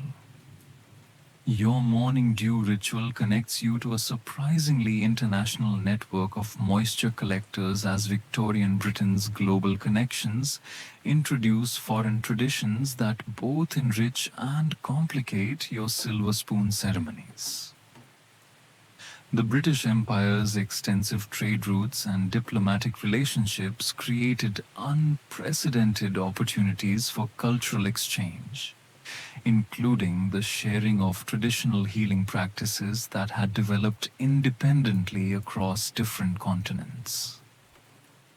Colonial administrators, military officers, merchants, and missionaries returned home with detailed accounts of indigenous dew collection methods, creating a fascinating fusion of folk medicine traditions that transformed your simple garden routine into a multicultural therapeutic practice. The most significant international influence came from India, where British colonial families encountered elaborate Ayurvedic practices involving morning moisture collection that made Victorian dew therapy look positively amateur by comparison. Indian practitioners had developed sophisticated classification systems for different types of dew, with specific collection timing, container materials, and application methods that varied according to the collector's constitution, the season, and the intended therapeutic purpose. British Memsahibs living in Calcutta and Bombay learned to distinguish between Pitta balancing dew, collected from cooling flowers like jasmine and lotus, versus Vata pacifying moisture gathered from warming plants during specific lunar phases. These Indian techniques introduced the concept of constitutional typing to British dew therapy, suggesting that different people required different types of morning moisture based on their individual physical and temperamental characteristics. The Ayurvedic approach was far more personalized than the one-size-fits-all British method, requiring extensive knowledge about plant properties, astrological timing, and individual assessment that made your silver spoon routine seem refreshingly simple by comparison. Some British households attempted to incorporate these complex Indian practices, but most found the learning curve too steep and settled for adding a few exotic flower varieties to their existing collection routines. Mainstream medical journals began documenting international dew practices as part of broader ethnographic research, creating academic records of folk medicine traditions that would otherwise have been lost or dismissed as primitive superstition. These scholarly accounts provided detailed descriptions of collection methods from Africa, the Americas, and Asia, revealing remarkable similarities in how different cultures had developed morning moisture therapy independently. The universality of dew collection practices across unconnected societies suggested to Victorian observers that there might be something genuinely therapeutic about the ritual, even if the specific mechanisms remained mysterious. From German-speaking regions came meticulous scientific approaches to dew collection that appealed to Victorian sensibilities about precision and systematic methodology. German botanists had developed detailed classification systems for different plant dews, with specific collection schedules that considered not only seasonal timing, but also daily weather patterns, atmospheric pressure, and lunar phases. Their approach involved careful measurement of collected quantities, systematic record keeping, and controlled comparison studies that attempted to identify which variables produce the most therapeutically effective moisture. But here's where international dew traditions created unexpected complications. The more you learned about foreign practices, the more complex and potentially contradictory your morning routine became. Indian methods emphasized warm, balancing moisture collected near sunrise, while Germanic traditions favored cool, precisely measured dew gathered in pre-dawn darkness. Chinese practices introduced through trade relationships suggested that dew quality varied according to the collector's emotional state and spiritual preparation, requiring meditation and breathing exercises that could extend your morning routine by an additional hour. Historians still argue whether the international influence on British dew collection represented genuine cultural exchange or simply exotic decoration applied to existing folk practices. The difference between meaningful integration of foreign wisdom and superficial adoption of fashionable international elements. The evidence suggests both patterns occurred simultaneously, with some households making serious attempts to understand and incorporate foreign methods, while others simply added exotic plant varieties or foreign-sounding terminology to their existing routines without changing their fundamental approach. The French contribution to international dew practices emphasized aesthetic and cosmetic applications that aligned perfectly with Victorian beauty culture. French treatises on morning moisture therapy focused heavily on skincare and complexion improvement, introducing sophisticated application techniques that involve different types of dew for different facial areas. The French approach treated dew collection as part of a comprehensive beauty regimen that included specific clothing, dietary considerations, and environmental conditions that supposedly enhanced the therapeutic effects of collected moisture. American influences arrived through returning travelers and immigrant families who brought indigenous knowledge about plant-based moisture therapy from various Native American traditions. These practices emphasized spiritual and emotional aspects of dew collection that went beyond simple physical healing, suggesting that morning moisture gathering served as meditation, prayer, and connection with natural cycles. The American approach was more holistic than British methods, integrating dew collection into broader lifestyle practices that emphasized harmony with seasonal changes and natural rhythms. Regional variations within Britain itself became more pronounced as international influences encouraged local communities to emphasize their distinctive traditional practices. Yorkshire households began promoting their moorland heather dew as uniquely therapeutic, while Cornish families claimed special properties for moisture collected from coastal gardens exposed to sea air.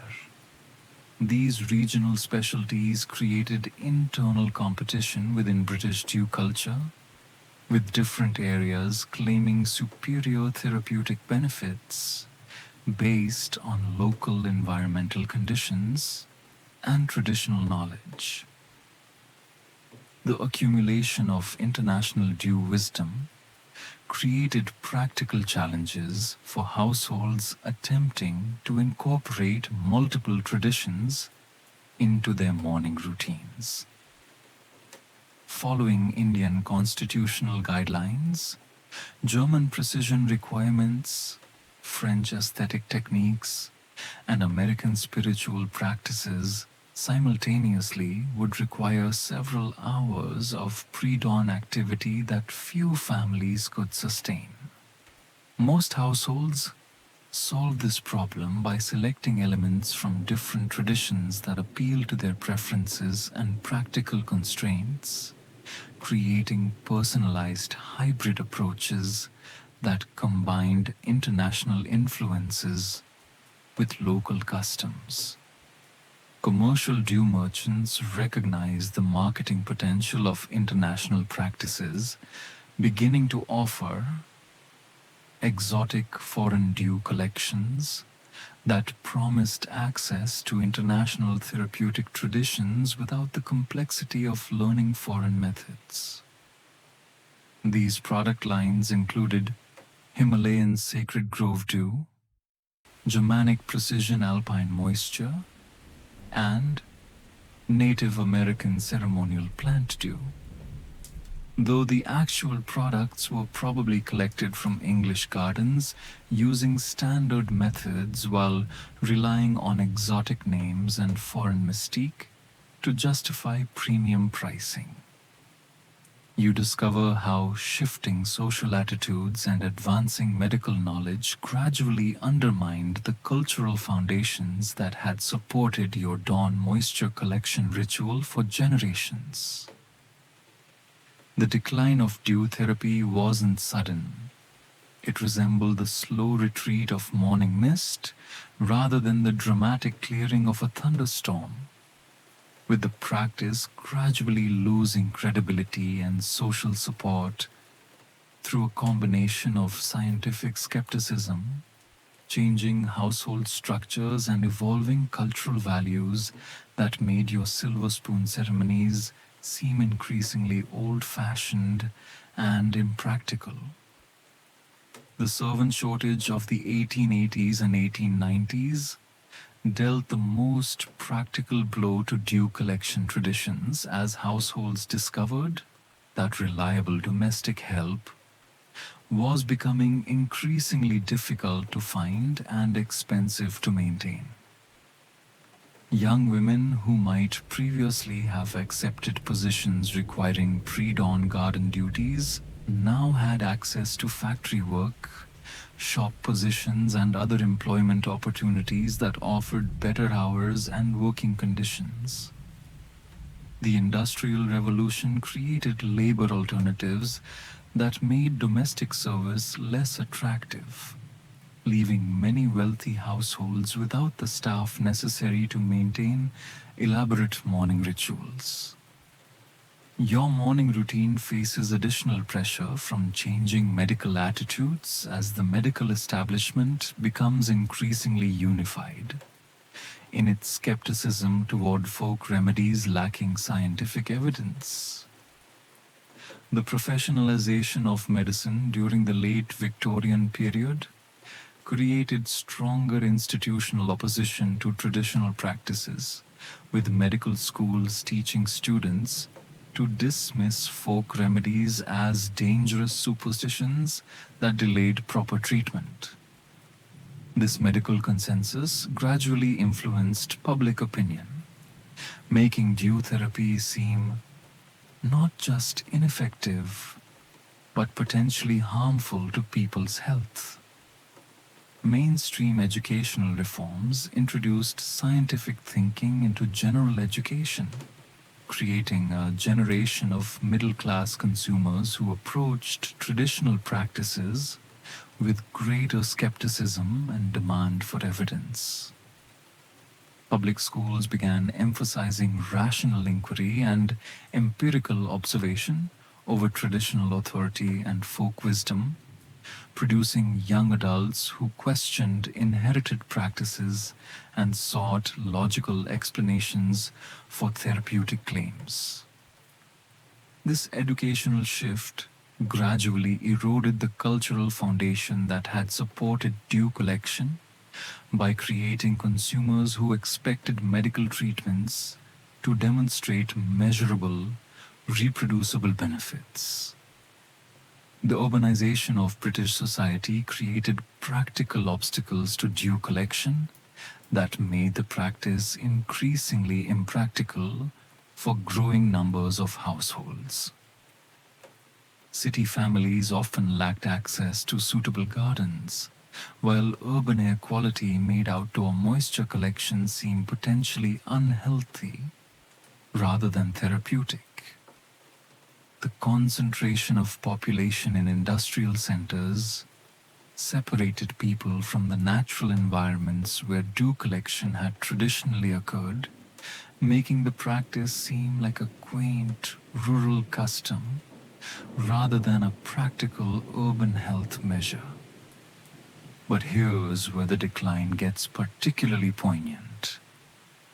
Many families maintained dew collection routines long after they stopped believing in the therapeutic benefits, continuing the practice for sentimental reasons or family tradition rather than medical conviction. Elderly relatives who had practiced dew therapy for decades often insisted on maintaining their morning routines even when younger family members expressed skepticism, creating generational conflicts that reflected broader tensions between traditional and modern approaches to health and wellness. Historians still argue whether the decline of dew collection represented genuine scientific progress or the loss of valuable traditional knowledge that might have contained legitimate therapeutic elements not yet understood by contemporary medical science. Modern research into circadian rhythms, fresh air benefits, and the psychological effects of nature contact suggests that some aspects of dew collection routines might have provided genuine health benefits, even if the specific claims about morning moisture were exaggerated or incorrect. The Great War of 1914 to 1918 effectively ended most remaining dew collection practices by disrupting household routines, creating labor shortages, and shifting cultural priorities toward more pressing concerns than beauty and wellness rituals. Families dealing with wartime rationing, absent family members, and economic uncertainty had little time or energy for elaborate morning ceremonies that required considerable time and resources. The war created a cultural break that made pre-war practices seem frivolous and self-indulgent, accelerating the abandonment of traditions that were already losing social support. Women's changing social roles contributed to the decline of practices that had been specifically associated with feminine beauty and domestic management. The suffrage movement, increased educational opportunities, and wartime employment created new models of feminine identity that emphasized public engagement and professional achievement over traditional domestic arts. Younger women found dew collection ceremonies incompatible with their expanding social and professional responsibilities, preferring modern beauty products that required less time and effort. The pharmaceutical industry's development of commercial beauty and health products provided convenient alternatives to traditional folk remedies, offering standardized treatments with consistent availability and professional marketing support. Manufactured cosmetics and patent medicines promise the same benefits as dew therapy, but with greater convenience and apparent scientific backing. These commercial alternatives gradually displaced folk remedies by offering seemingly superior products that aligned with modern preferences for efficiency and professional validation. Economic changes also influenced the decline of dew collection, as household budgets shifted toward industrial products and services rather than labor-intensive traditional practices. The cost of maintaining servants for morning collection duties became prohibitive for many middle-class families, while the time investment required for personal collection seemed increasingly expensive compared to purchasing commercial alternatives.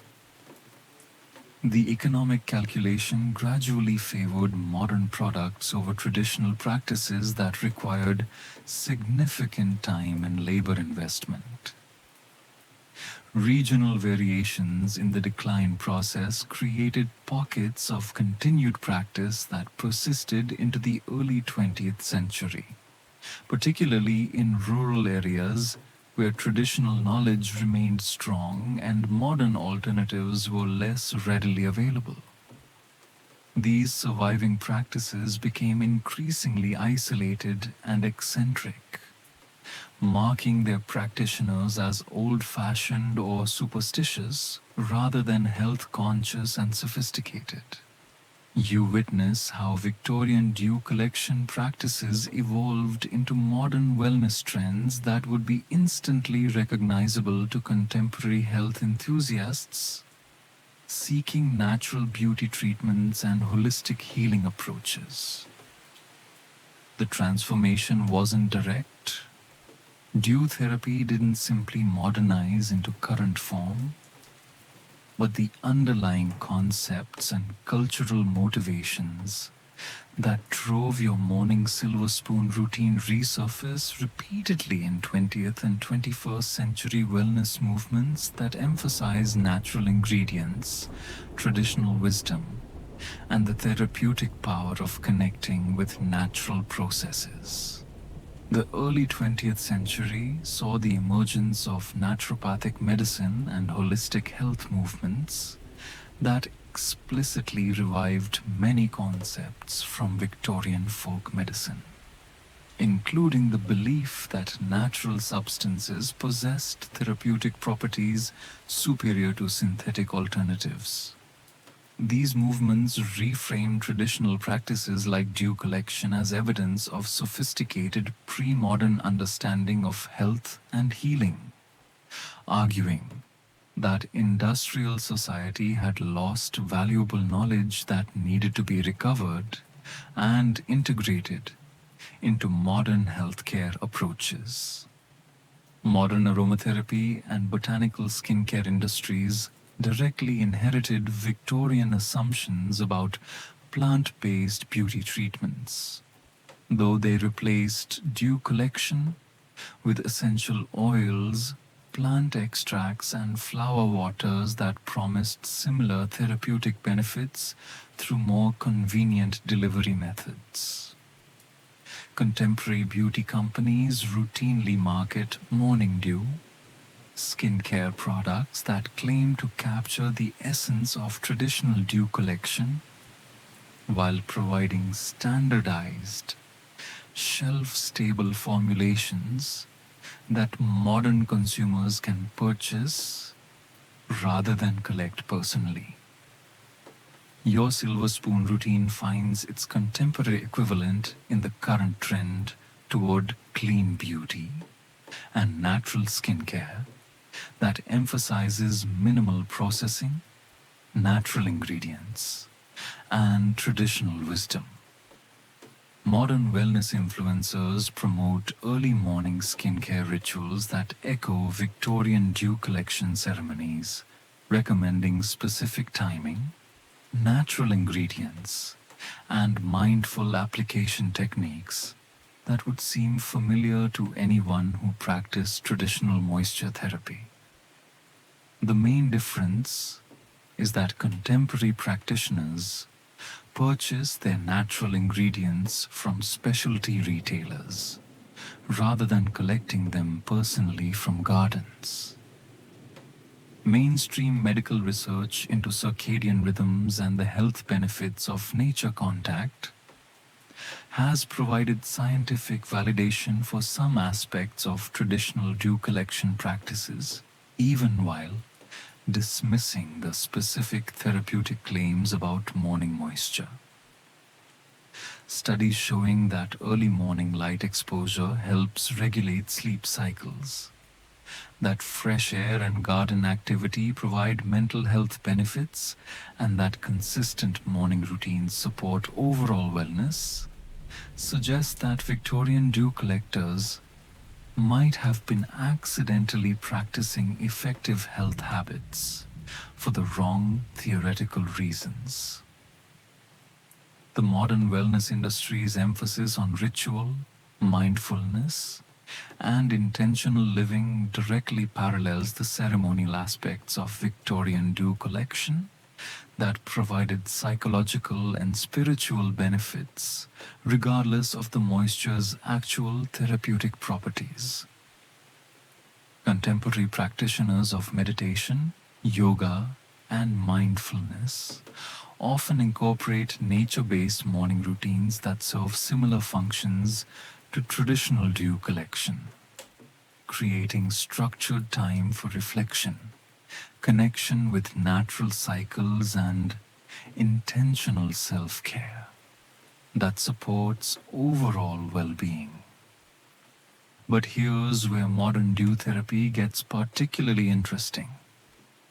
Some contemporary practitioners have revived actual morning moisture collection as part of broader movements towards sustainable living, traditional skills, and disconnection from commercial beauty industries.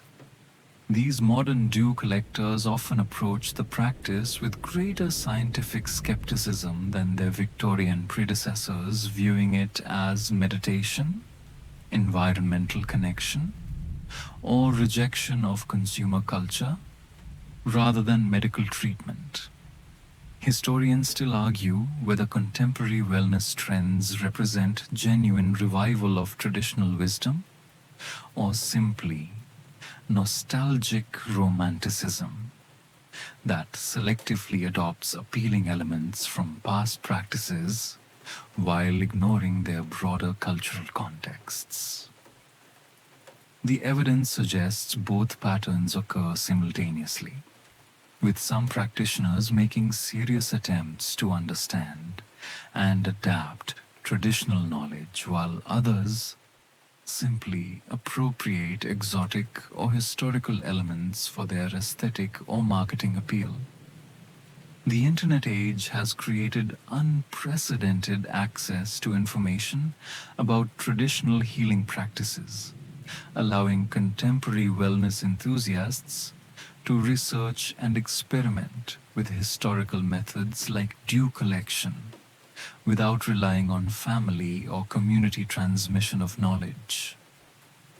Online communities share detailed instructions for traditional practices, creating virtual networks that replace the household and regional knowledge systems that historically supported folk medicine traditions.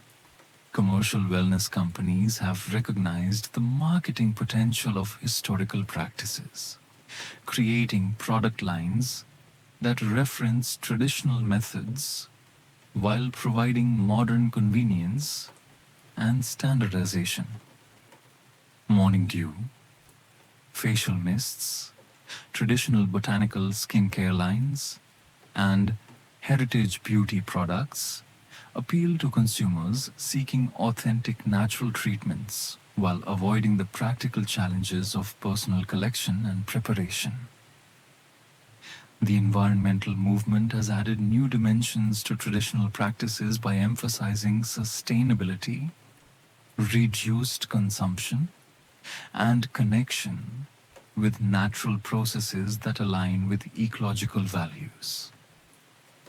Some contemporary practitioners view dew collection as part of broader efforts to reduce dependence on commercial products, minimize environmental impact, and develop closer relationships with local ecosystems through direct engagement with natural processes. Modern scientific understanding of the placebo effect and the mind-body connection has provided new frameworks for understanding how traditional practices like dew collection might have produced genuine therapeutic benefits through psychological and behavioral mechanisms rather than the specific substances involved. This scientific perspective allows contemporary practitioners to engage with traditional methods while maintaining rational skepticism about specific therapeutic claims. The spa and wellness industry has commercialized many elements of traditional practices, offering heritage treatments and historical wellness experiences that promise access to traditional wisdom through professional service delivery.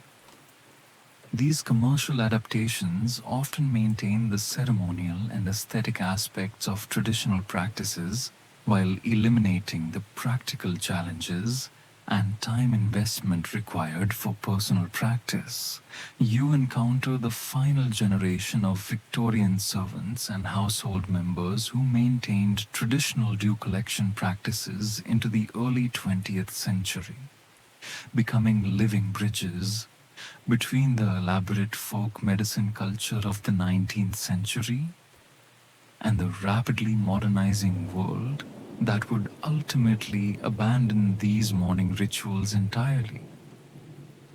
These last practitioners were often elderly women who had learned dew collection as young servants or daughters in wealthy households, continuing the practice through personal conviction long after their employers had abandoned it as old-fashioned superstition. Mrs. Eleanor Whitfield of Gloucestershire, interviewed by a local historian in 1923, represented thousands of former domestic servants who had maintained dew collection knowledge even as the practice disappeared from fashionable society. She described learning the routine as a 14-year-old kitchen maid in 1875, when her duties included rising at 4 o'clock to collect morning moisture for her mistress's beauty regimen. We had our special silver spoons, she recalled, and knew exactly which flowers gave the best dew for different purposes. Roses for the complexion, lavender for sleep troubles, and mint for digestive complaints. The detailed knowledge possessed by these final practitioners was remarkable, encompassing not only collection techniques, but also seasonal timing, weather assessment, storage methods, and application procedures that had been refined through generations of household practice. They could evaluate dew quality by appearance and consistency, predict optimal collection conditions from atmospheric signs, and prepare specialized treatments for specific health and beauty concerns, using traditional recipes that were never written down, but passed directly from experienced practitioners to newcomers. Your morning silver spoon routine lives on in the memories and practices of women like Mrs. Sarah Henderson of Yorkshire, who continued collecting dew for her own use until 1928, maintaining a personal routine that connected her to childhood memories of serving in grand households before the Great War. She described the meditative quality of pre-dawn garden visits, the satisfaction of maintaining traditional skills, and the sense of connection to natural cycles that modern life seemed to eliminate through artificial lighting, processed foods, and indoor work environments.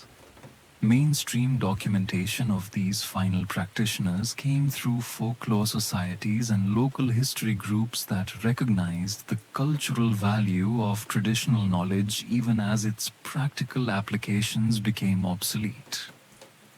Academic researchers began interviewing elderly women who possessed detailed knowledge of folk medicine practices, creating written records of techniques and beliefs that had previously existed only through oral transmission within household and community networks. The social isolation experienced by many final practitioners reflected broader changes in household structure and community organization that eliminated the networks through which traditional knowledge had historically been shared and validated. Former servants who had learned dew collection as part of their professional duties often found themselves without social contexts where such knowledge was valued or understood, making them guardians of cultural traditions that had lost their practical and social foundations. But here's what makes these final practitioners particularly poignant. Many continued dew collection not because they believed strongly in its therapeutic benefits, but because the practice provided structure, purpose, and connection to meaningful memories from their younger lives.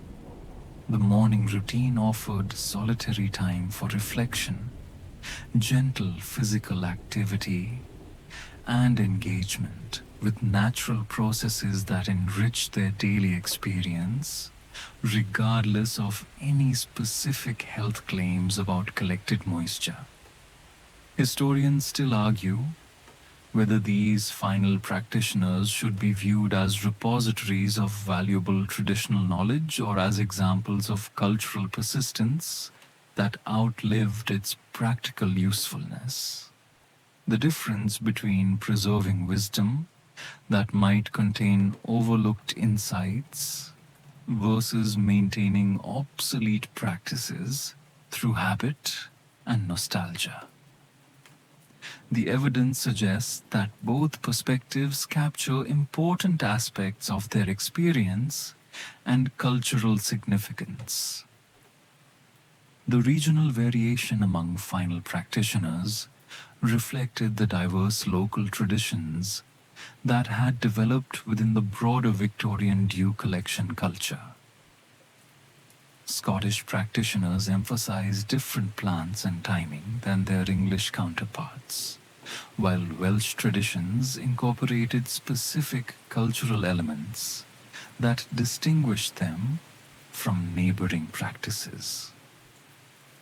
These regional differences became more pronounced as the surviving practitioners became isolated from broader networks that might have standardized or homogenized their techniques. Some final practitioners adapted their traditional knowledge to changing circumstances, modifying collection techniques to work with smaller urban gardens, fewer servants, and different household structures.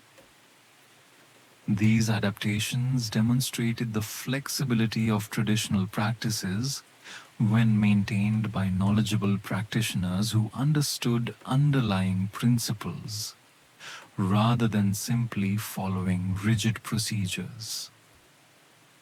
Their innovations showed how folk practices could evolve to meet changing conditions while preserving essential elements. The intergenerational transmission patterns among final practitioners reveal how traditional knowledge survived social and cultural disruption through personal relationships and family networks, rather than institutional or commercial channels. Elderly practitioners occasionally taught dew collection techniques to granddaughters or neighborhood children, creating small chains of knowledge transmission that continued traditional practices on a very limited scale even after their cultural foundations had disappeared. Documentation efforts by local historians and folklore enthusiasts created permanent records of knowledge that would otherwise have died with its practitioners, though these written accounts could never fully capture the experiential knowledge and cultural context that made traditional practices meaningful to their original practitioners. The transition from lived practice to historical documentation marked the final transformation of dew collection from active folk medicine to cultural artifact. The emotional significance of maintaining traditional practices provided psychological benefits that extended beyond any specific therapeutic claims about morning moisture collection. For final practitioners, the morning routine offered continuity with personal history, connection to deceased friends and family members who had shared the practice and maintenance of skills that provided identity and self-worth during periods of rapid social change that could make elderly people feel displaced and irrelevant. Some final practitioners became local celebrities or curiosities, interviewed by journalists and visited by antiquarians who were interested in traditional practices as historical phenomena rather than practical knowledge. This attention sometimes encouraged continued practice by providing social recognition and validation for knowledge that had lost its original cultural context, though it also transformed private practices into public performances that changed their essential character. You settle back into your comfortable position as the story of Victorian Dew collection draws to a gentle close, the morning mist of history slowly clearing to reveal the fascinating human story beneath all those silver spoons and pre-dawn garden expeditions. These weren't just simple folk medicine practices, they were complex cultural phenomena that reveal how people create meaning, maintain traditions, and adapt to changing circumstances through the rituals that structure their daily lives. The servants who rose before dawn to collect morning moisture were participating in something much larger than beauty treatments or health remedies. They were maintaining connection between households and natural cycles, preserving traditional knowledge through practical application, and creating moments of quiet contemplation in lives that were otherwise structured by the demands of serving others. Their silver spoons caught more than dew. They captured the essence of a world where healing, beauty, and daily routine were woven together into meaningful practices that connected people to their environment and their cultural heritage. As you drift towards sleep, perhaps you can imagine the soft footsteps of those morning collectors moving quietly through gardens while the rest of the world slept, their silver implements catching the first light of dawn as they gathered nature's daily gift. Whether or not the dew possessed actual therapeutic properties seems less important now than the dedication, knowledge, and gentle persistence of the people who maintained these beautiful morning rituals for generations, creating small ceremonies of hope and healing that brightened countless Victorian mornings with their quiet, determined magic. Sweet dreams.